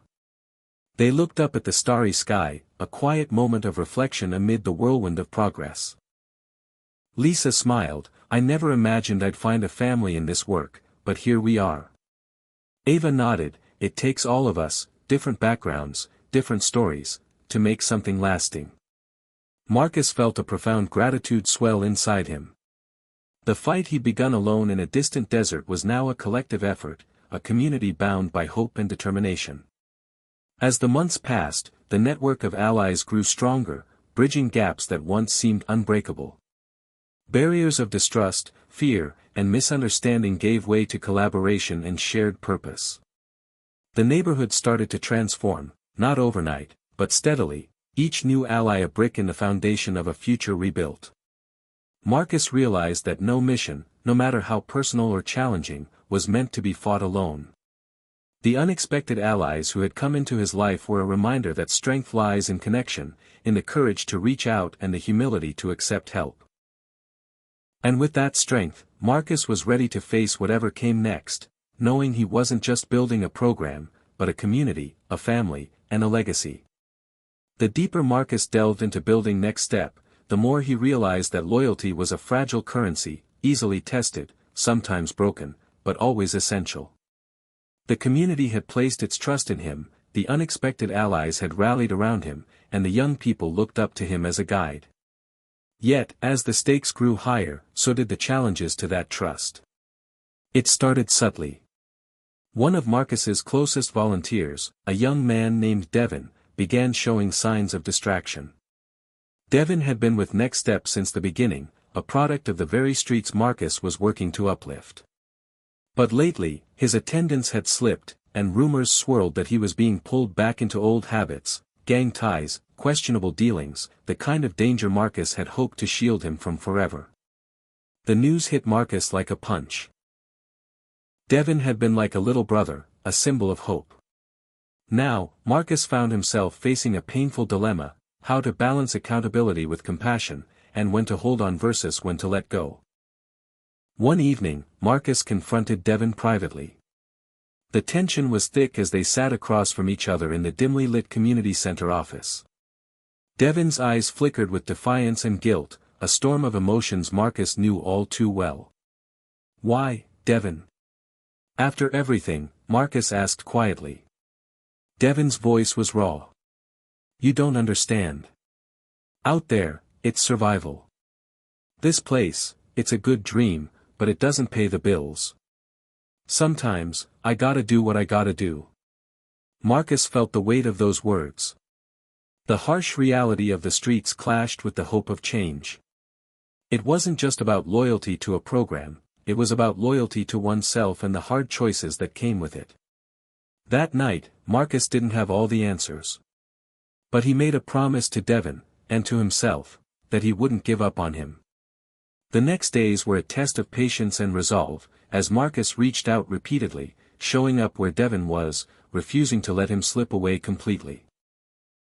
At the same time, tensions rose in other parts of the community. Some voices questioned Marcus's leadership, fueled by jealousy or old rivalries. When a local politician hinted at using next-step struggles for political gain, Marcus realized that loyalty wasn't only tested within his circle but also by external forces eager to undermine their progress. Through it all, Ava remained a steadfast anchor. She reminded Marcus that loyalty, true loyalty, was forged in adversity. "It's easy to stand by people when everything's good," she said one night as they reviewed program plans. "But when the storm hits, that's when you find out who's really in your corner." Marcus took those words to heart. He doubled down on building trust, hosting open forums, listening to critics, and being transparent about the challenges they faced. It wasn't always comfortable, but it was necessary. Then came the moment that truly tested Marcus's faith in loyalty. A longtime mentor and trusted ally, Harris, confided in him about a personal dilemma, an offer from a rival organization that promised more resources but demanded Harris leave Next Step. The news shook Marcus deeply. Harris had been a rock, a voice of reason and strength. When Marcus confronted Harris, the conversation was raw and honest. Harris admitted the temptation but confessed his loyalty to the mission, not the organization. "If leaving means I can do more good, maybe it's worth considering," he said, eyes heavy with conflict. Marcus realized that loyalty wasn't about blind allegiance but shared purpose. He and Harris talked late into the night, reaffirming their commitment to the community and each other. In the weeks that followed, Next Step faced its greatest challenge yet. Devon was arrested on charges related to his old life. The news rippled through the community like a shockwave. Marcus stood before the crowd at a vigil, his voice steady despite the ache in his heart. He spoke of forgiveness, second chances, and the difficult road of rebuilding trust. That night, as the community gathered around a flickering candlelight, Marcus understood the true meaning of loyalty. It wasn't perfect. It was messy, complicated, and sometimes painful. But it was the glue that held them together, the force that kept them moving forward despite setbacks. As the days turned into months, Devon's case became a catalyst for change. Marcus worked tirelessly to secure legal help and rehabilitation resources, showing the community that loyalty extended beyond disappointment to unwavering support. By the time Devon was released, he was different, humbled but hopeful. The bond between them had been tested, stretched thin, but ultimately, it held firm. Devon rejoined Next Step with a new determination, a living testament to the power of second chances. Marcus also learned to lean more on his unexpected allies, the SEALs, Lisa, Ava, and Harris, recognizing that loyalty was a shared responsibility, a network of strength rather than a solitary burden. In the quiet moments, Marcus reflected on the journey. Loyalty had been tested again and again, but each trial had forged a deeper resilience. The community, with all its flaws and triumphs, was a living example of what could happen when people chose to stand by each other, even in the darkest times. As Marcus prepared for the next chapter of their work, he knew the road ahead would bring more tests, more challenges to trust and belief. But now, he carried with him a profound understanding: loyalty, at its core, was about faith in people's capacity to change, to grow, and to rise together. And with that faith, Marcus was ready to lead. The tension had been building for weeks, subtle but unmistakable, like a storm-gathering force on the horizon. Marcus could feel it in the way meetings stretched longer, in the quiet conversations that stopped when he entered the room, and in the tired looks worn by his closest allies. The breaking point was coming, and Marcus knew he had to face it head-on before everything they had built started to unravel. It began with a dispute over funding. Money that had once seemed like a steady lifeline now suddenly threatened to dry up. The city council, under pressure from skeptical political voices, delayed crucial grants. Without those funds, Next Steps programs would have to be cut back drastically. The staff felt the strain immediately: fewer workshops, reduced hours, and an uncertain future. Marcus called an emergency meeting. As he looked around the room at the faces he'd come to trust, he saw frustration, doubt, and fear. Ava's jaw was tight, Harris's brow furrowed, and Malik sat quietly, fists clenched. Even Lisa, usually so composed, seemed weighed down. "We can't let this stop us," Marcus said, voice steady but firm. "This is the moment where we show what we're made of." But the cracks were widening. Some staff members questioned whether the sacrifices were worth it, whether the community would ever truly change. Old tensions flared up, arguments over priorities, strategies, and leadership. Marcus tried to mediate, to remind everyone of their shared mission, but the unrest was palpable. Outside the walls of Next Step, the community's challenges intensified. A surge in violence in the neighborhood threatened to undo the progress. A beloved local business was vandalized. Parents grew fearful again, pulling their children away from programs that once offered a safe harbor. The weight of the past seemed to press down harder than ever. Marcus found himself at a crossroads. The pressure was immense. The loyalty he had fought so hard to build was being tested by forces beyond his control. And in his quieter moments, doubt crept in: was his vision enough? Could he carry this burden without breaking? One night, after a particularly grueling day, Marcus sat alone in the empty gymnasium, the echo of his footsteps the only sound. He stared at the faded basketball court lines beneath his feet and let the exhaustion wash over him. The fight felt overwhelming, the path forward unclear. It was then that his phone buzzed. A message from one of the SEAL veterans, a simple note: "Remember why you started. We've got your back." That message was a lifeline. Marcus realized that he wasn't alone, that the bonds forged through shared struggle were stronger than any obstacle. He reached out, gathering his closest allies for a late-night strategy session.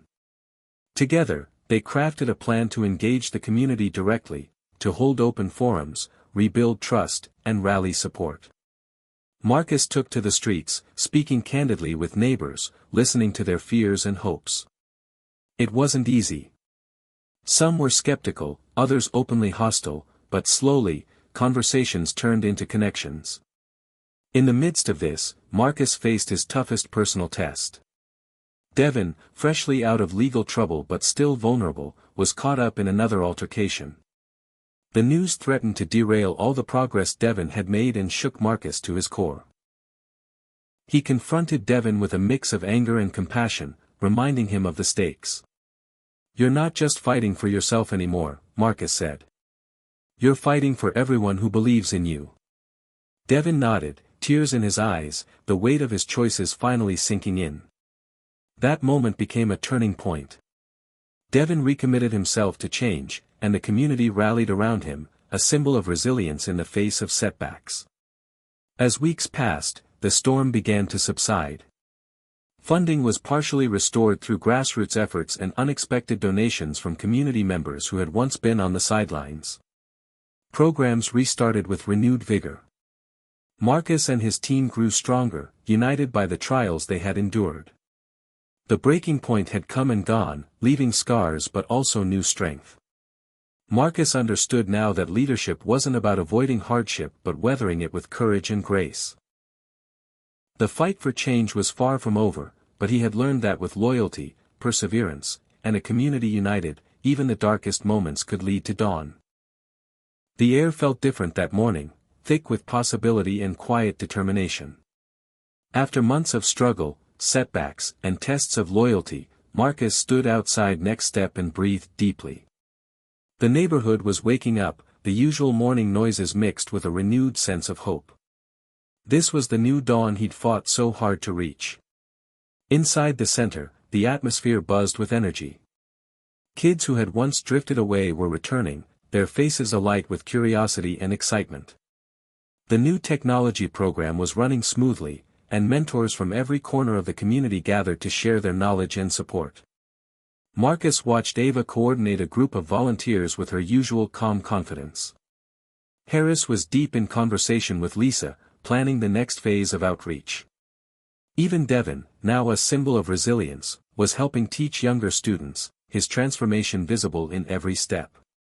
Marcus's heart swelled with pride, but he knew this was just the beginning. The journey wasn't about a single victory, it was about building something lasting, something that could endure whatever challenges came next. That afternoon, a town hall meeting was scheduled to celebrate the progress and invite community members to take an active role. Marcus prepared his speech carefully, knowing that words now carried the weight of lived experience and hard-won trust. As he stepped up to the microphone, the crowd fell silent. He began by acknowledging the hardships, the violence, the broken promises, the doubts, but he didn't dwell there.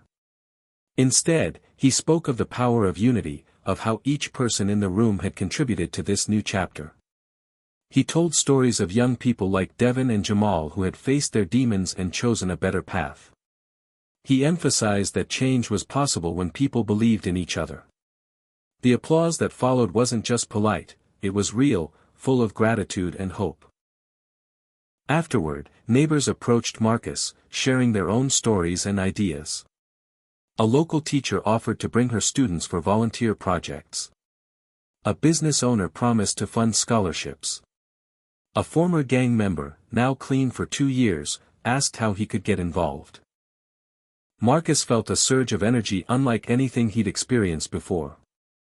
The walls of division that had once seemed impenetrable were starting to crumble, replaced by bridges built on respect and shared goals.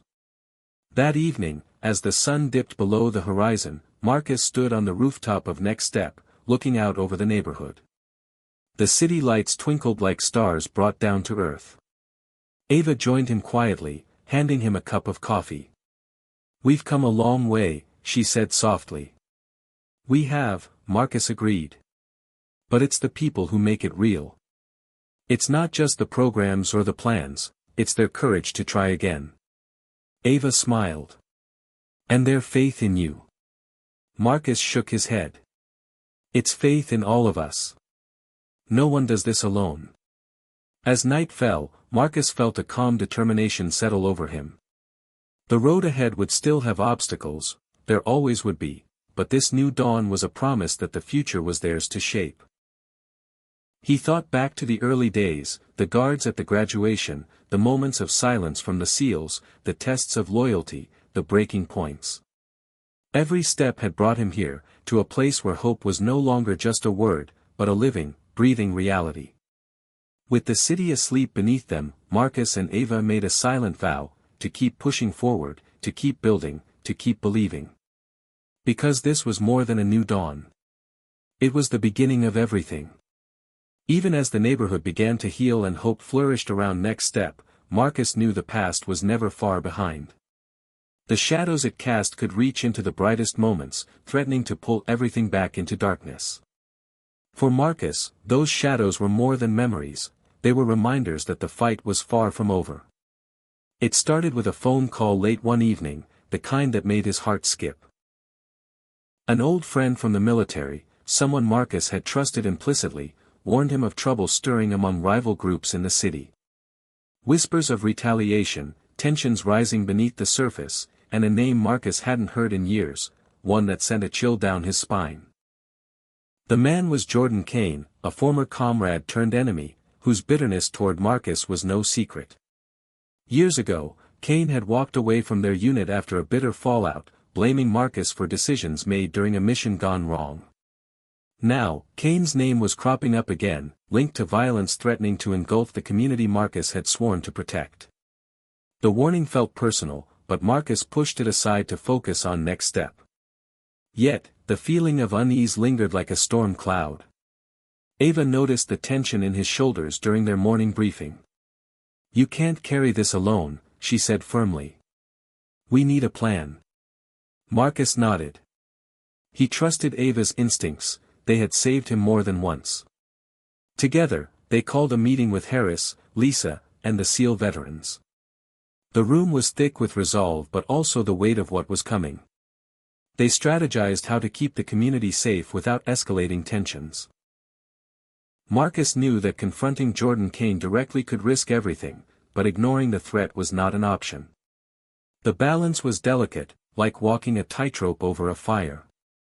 In the following days, Marcus found himself haunted by memories from his past missions, the faces of those lost, the split-second decisions that had shaped his life. The ghosts of war were not easy to outrun, and now they seemed to be closing in on the streets he called home. One afternoon, as Marcus walked through the neighborhood, he spotted a graffiti tag he hadn't seen before, Kane's symbol, marking territory. The message was clear: Jordan Kane was back, and he wasn't bluffing. Marcus's mind raced. He reached out to Devin and Malik, asking them to keep their ears open. Trusting younger voices in the community was vital. They were often the first to sense shifts in the streets. Late that night, Marcus received a call from Malik. "They're planning something. We don't know what, but it's bad."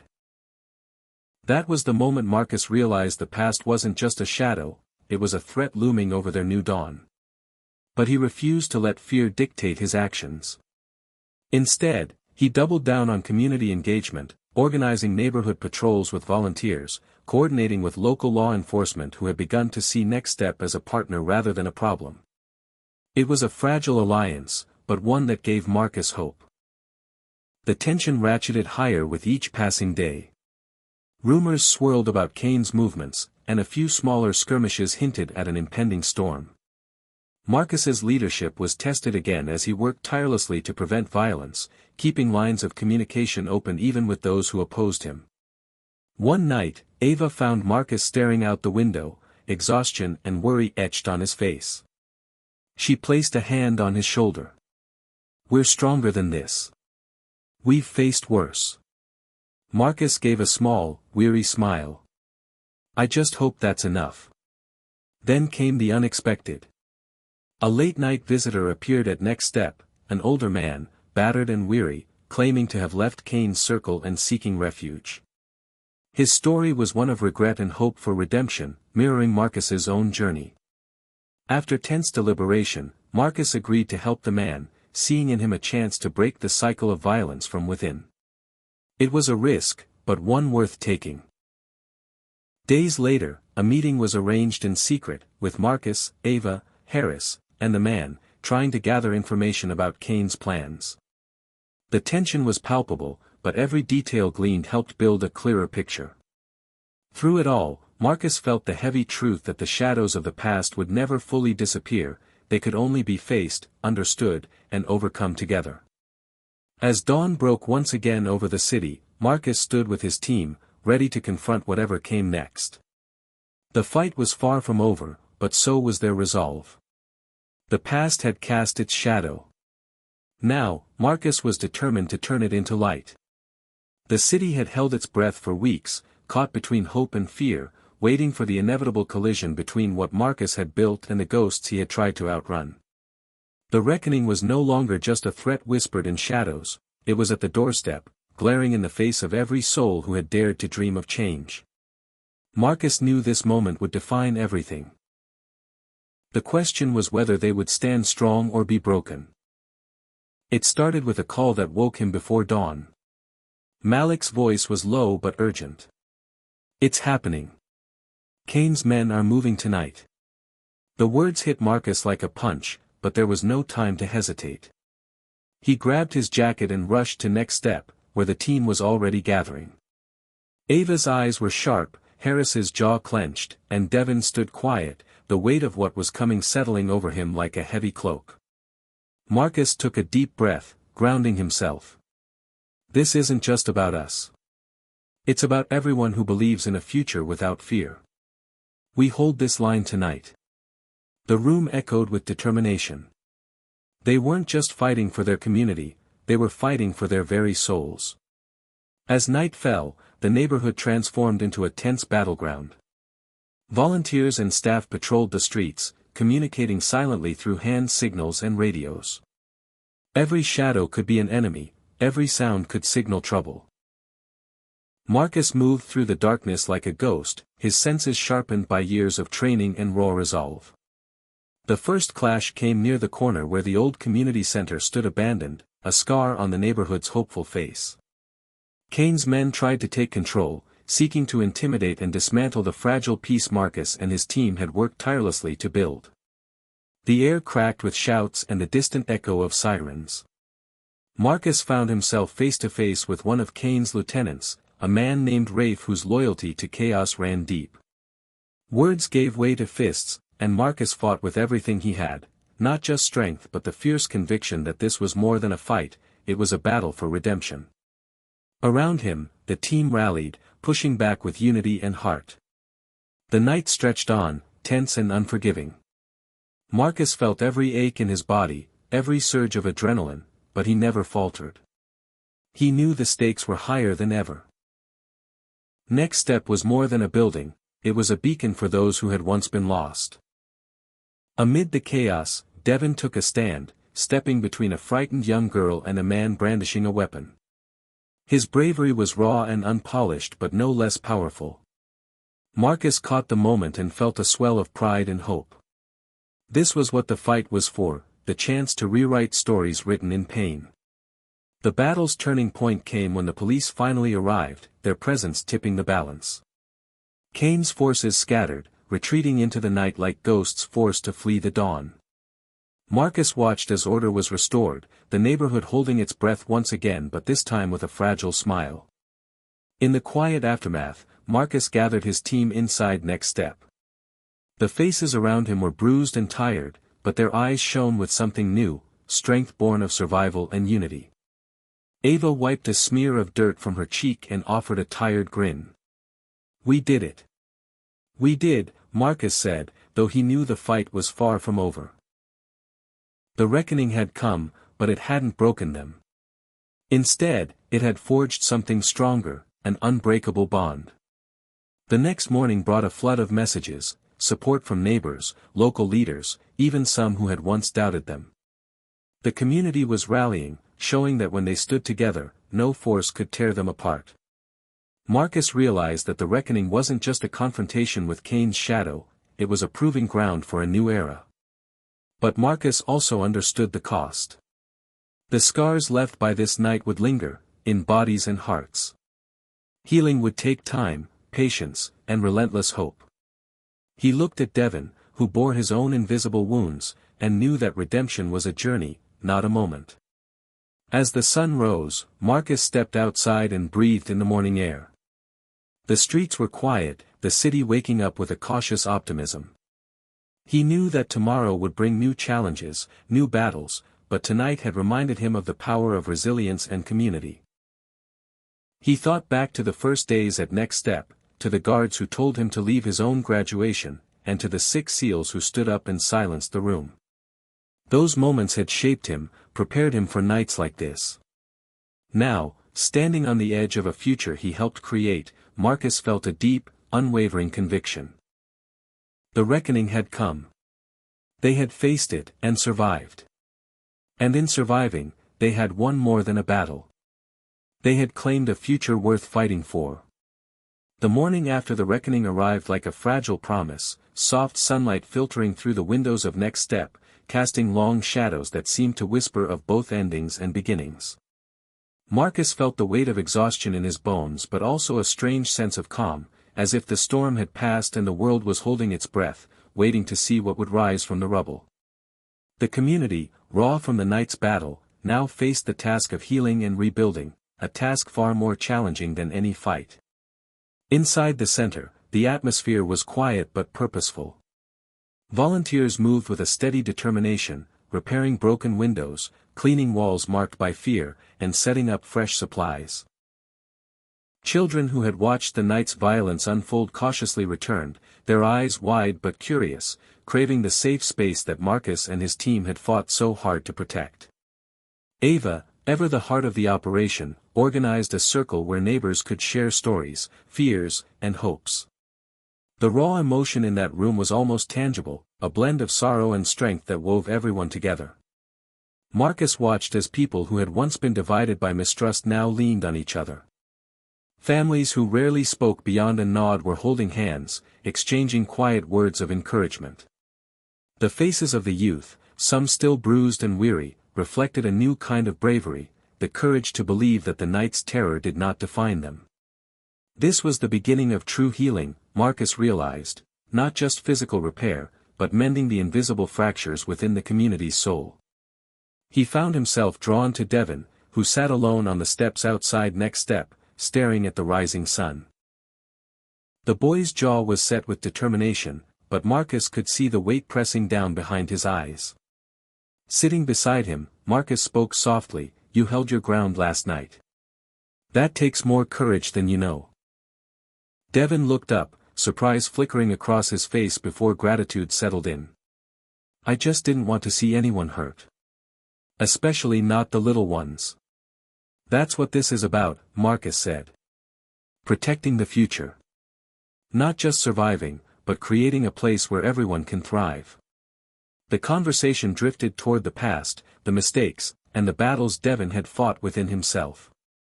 Marcus listened without judgment, understanding that healing was never linear. It came with setbacks and breakthroughs, shadows and light intermingling. He promised Devon and himself that Next Step would be there every step of the way. As days passed, the neighborhood's pulse began to steady. Local businesses reopened their doors, neighbors organized cleanup crews, and schools recommitted to engaging with the center's programs.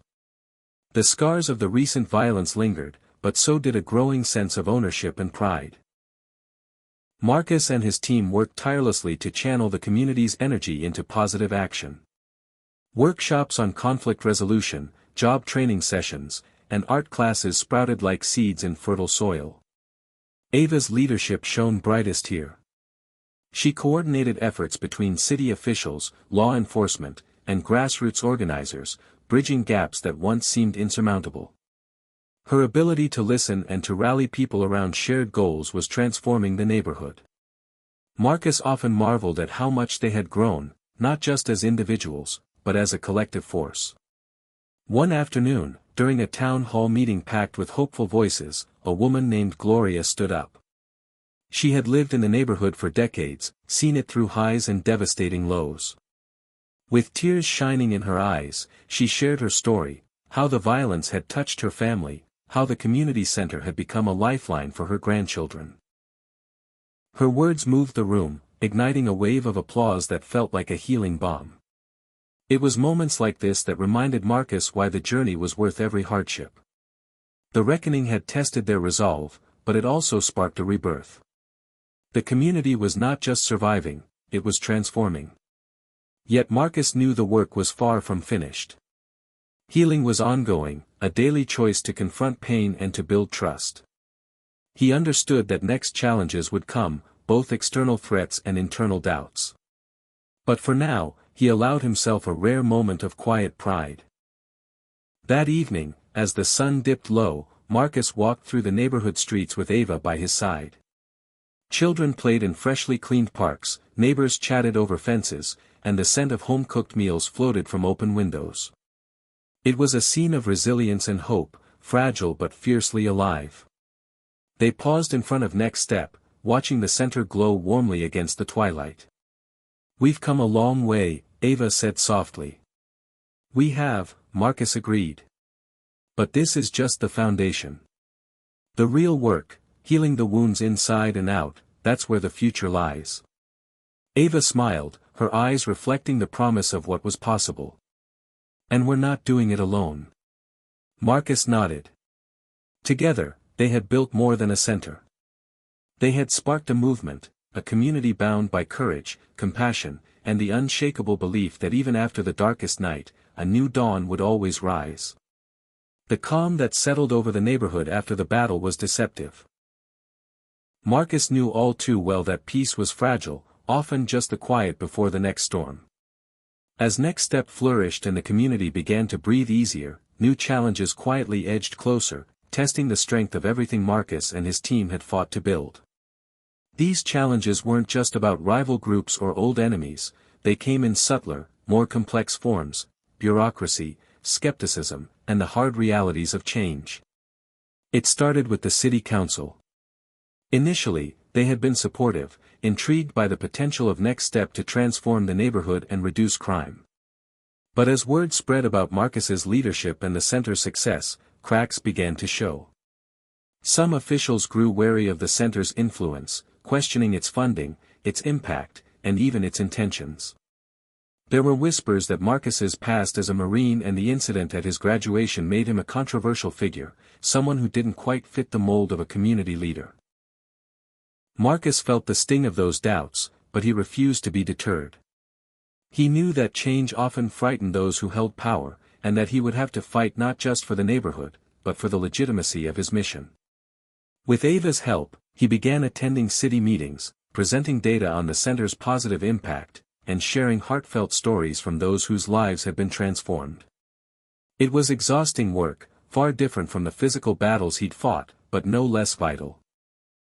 Meanwhile, within the neighborhood, tension simmered beneath the surface.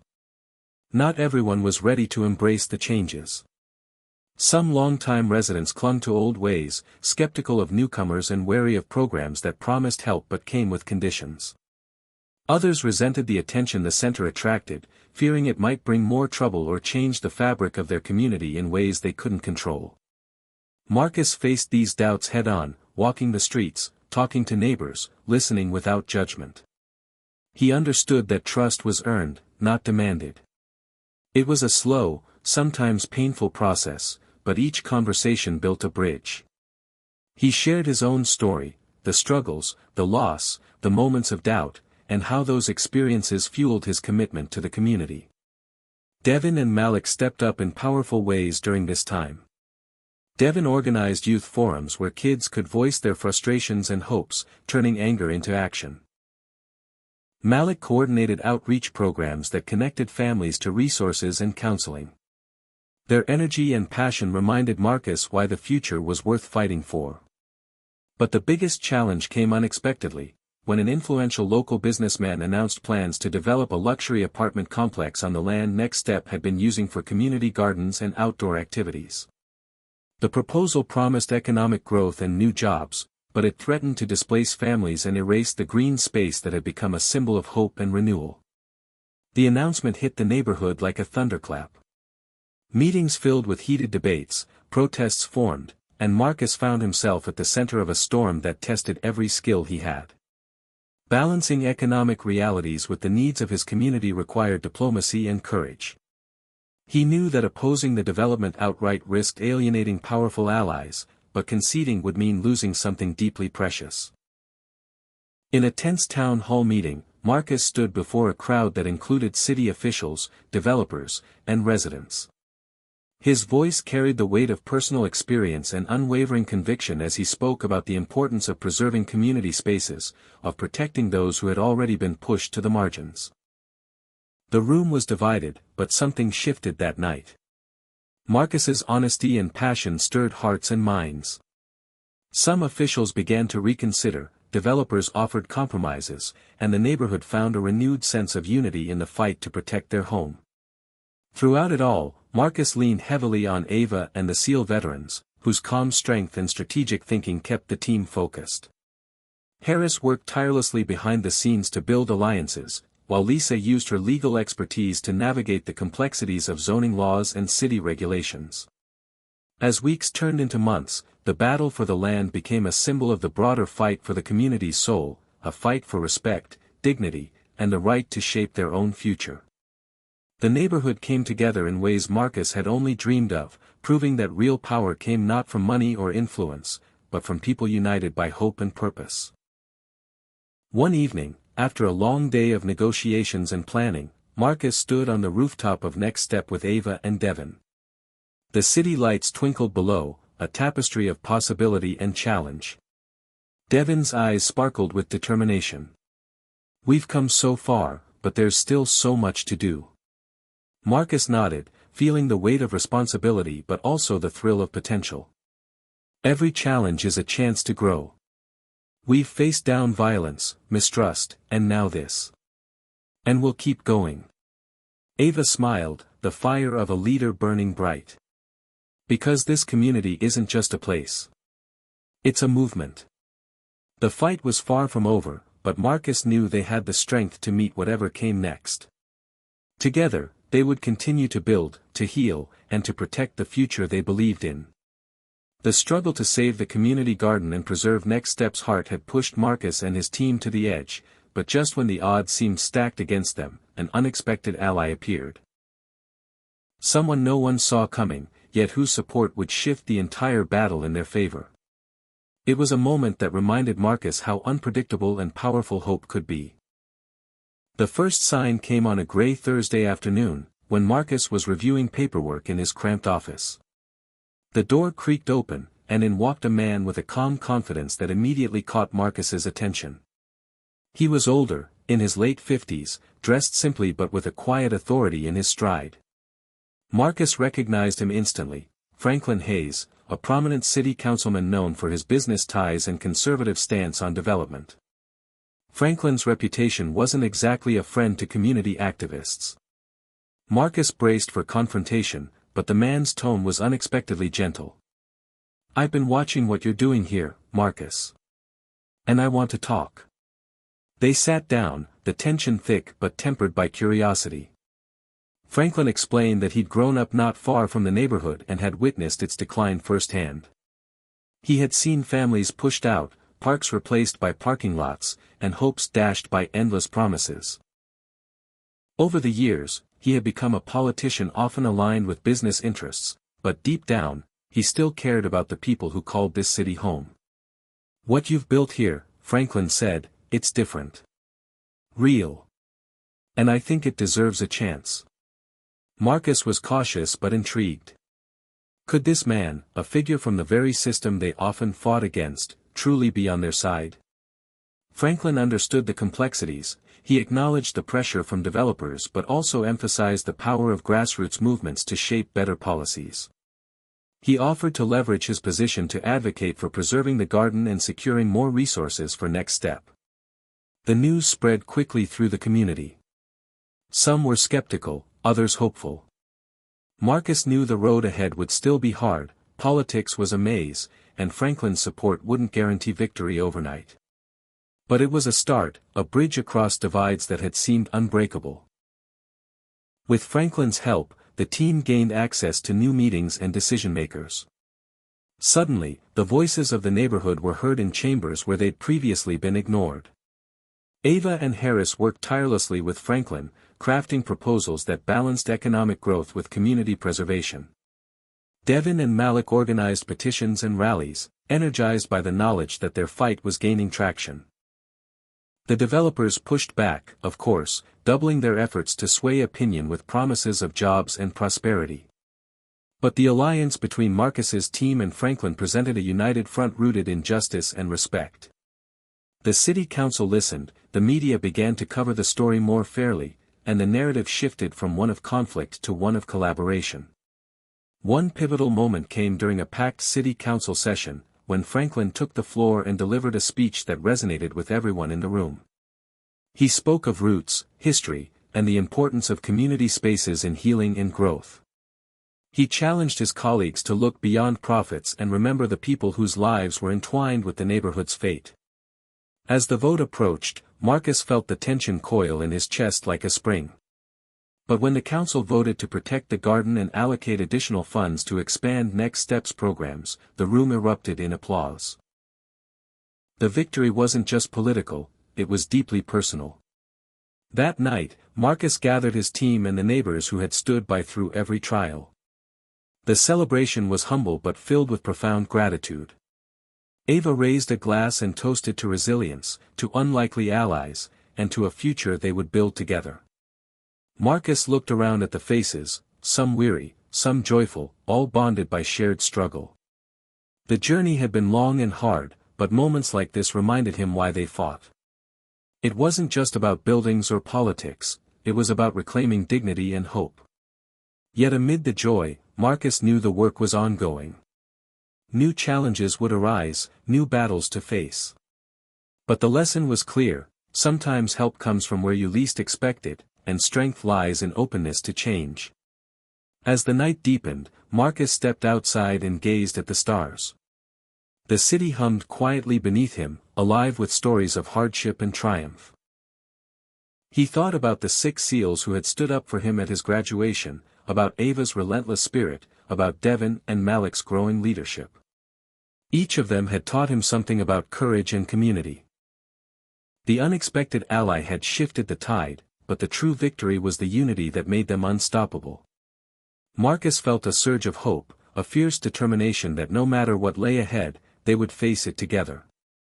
The morning sunlight streamed softly through the windows of Next Step as Marcus stood at the center's entrance, watching the neighborhood come alive with renewed energy. The air was thick with the scent of blooming flowers from the community garden, now safe, flourishing, and bursting with color. Children's laughter echoed from the playground, blending with the hum of conversations and the distant sound of music. It was a far cry from the tense, uncertain days that had once threatened to tear everything apart. Marcus felt a profound sense of peace as he observed the scene before him, yet beneath that calm lay a river of reflection, an awareness of just how far they had come. The journey had been anything but easy. It had been marked by moments of doubt, fear, and even despair. But through it all, the community had held fast, refusing to let darkness define them. Instead, they chose to rewrite their story, one chapter at a time. Today was more than just another day at Next Step, it was a celebration.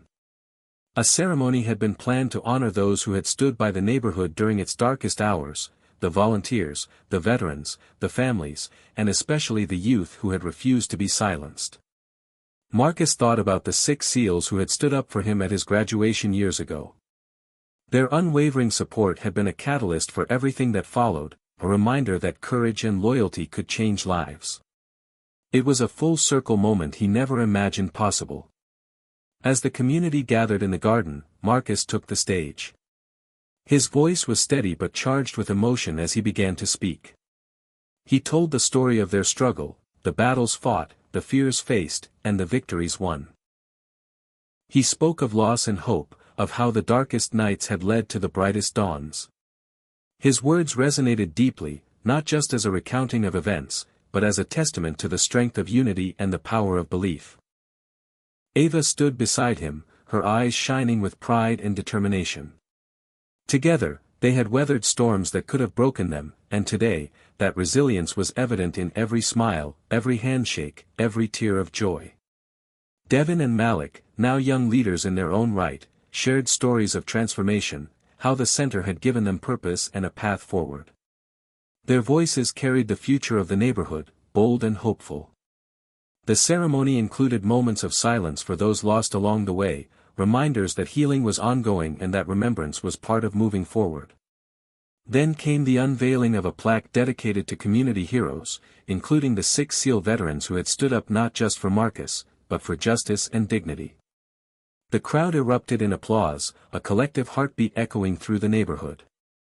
After the formalities, people mingled, sharing food, laughter, and plans for the future.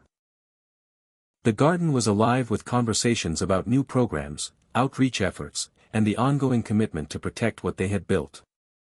Marcus found himself talking to old neighbors and new friends alike, each story reinforcing the tapestry of resilience that bound them.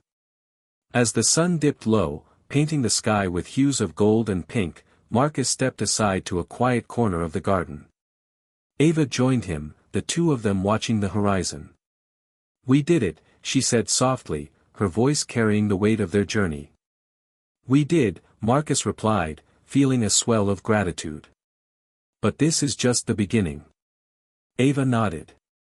"There will always be challenges. But we've shown that together, we can overcome anything." Marcus thought about the lessons learned, about courage, sacrifice, and the unexpected ways people come together. He realized that the true victory wasn't in winning a battle or saving a garden, but in building a community where everyone had a voice and a place to belong. The future stretched out before them, uncertain but full of promise.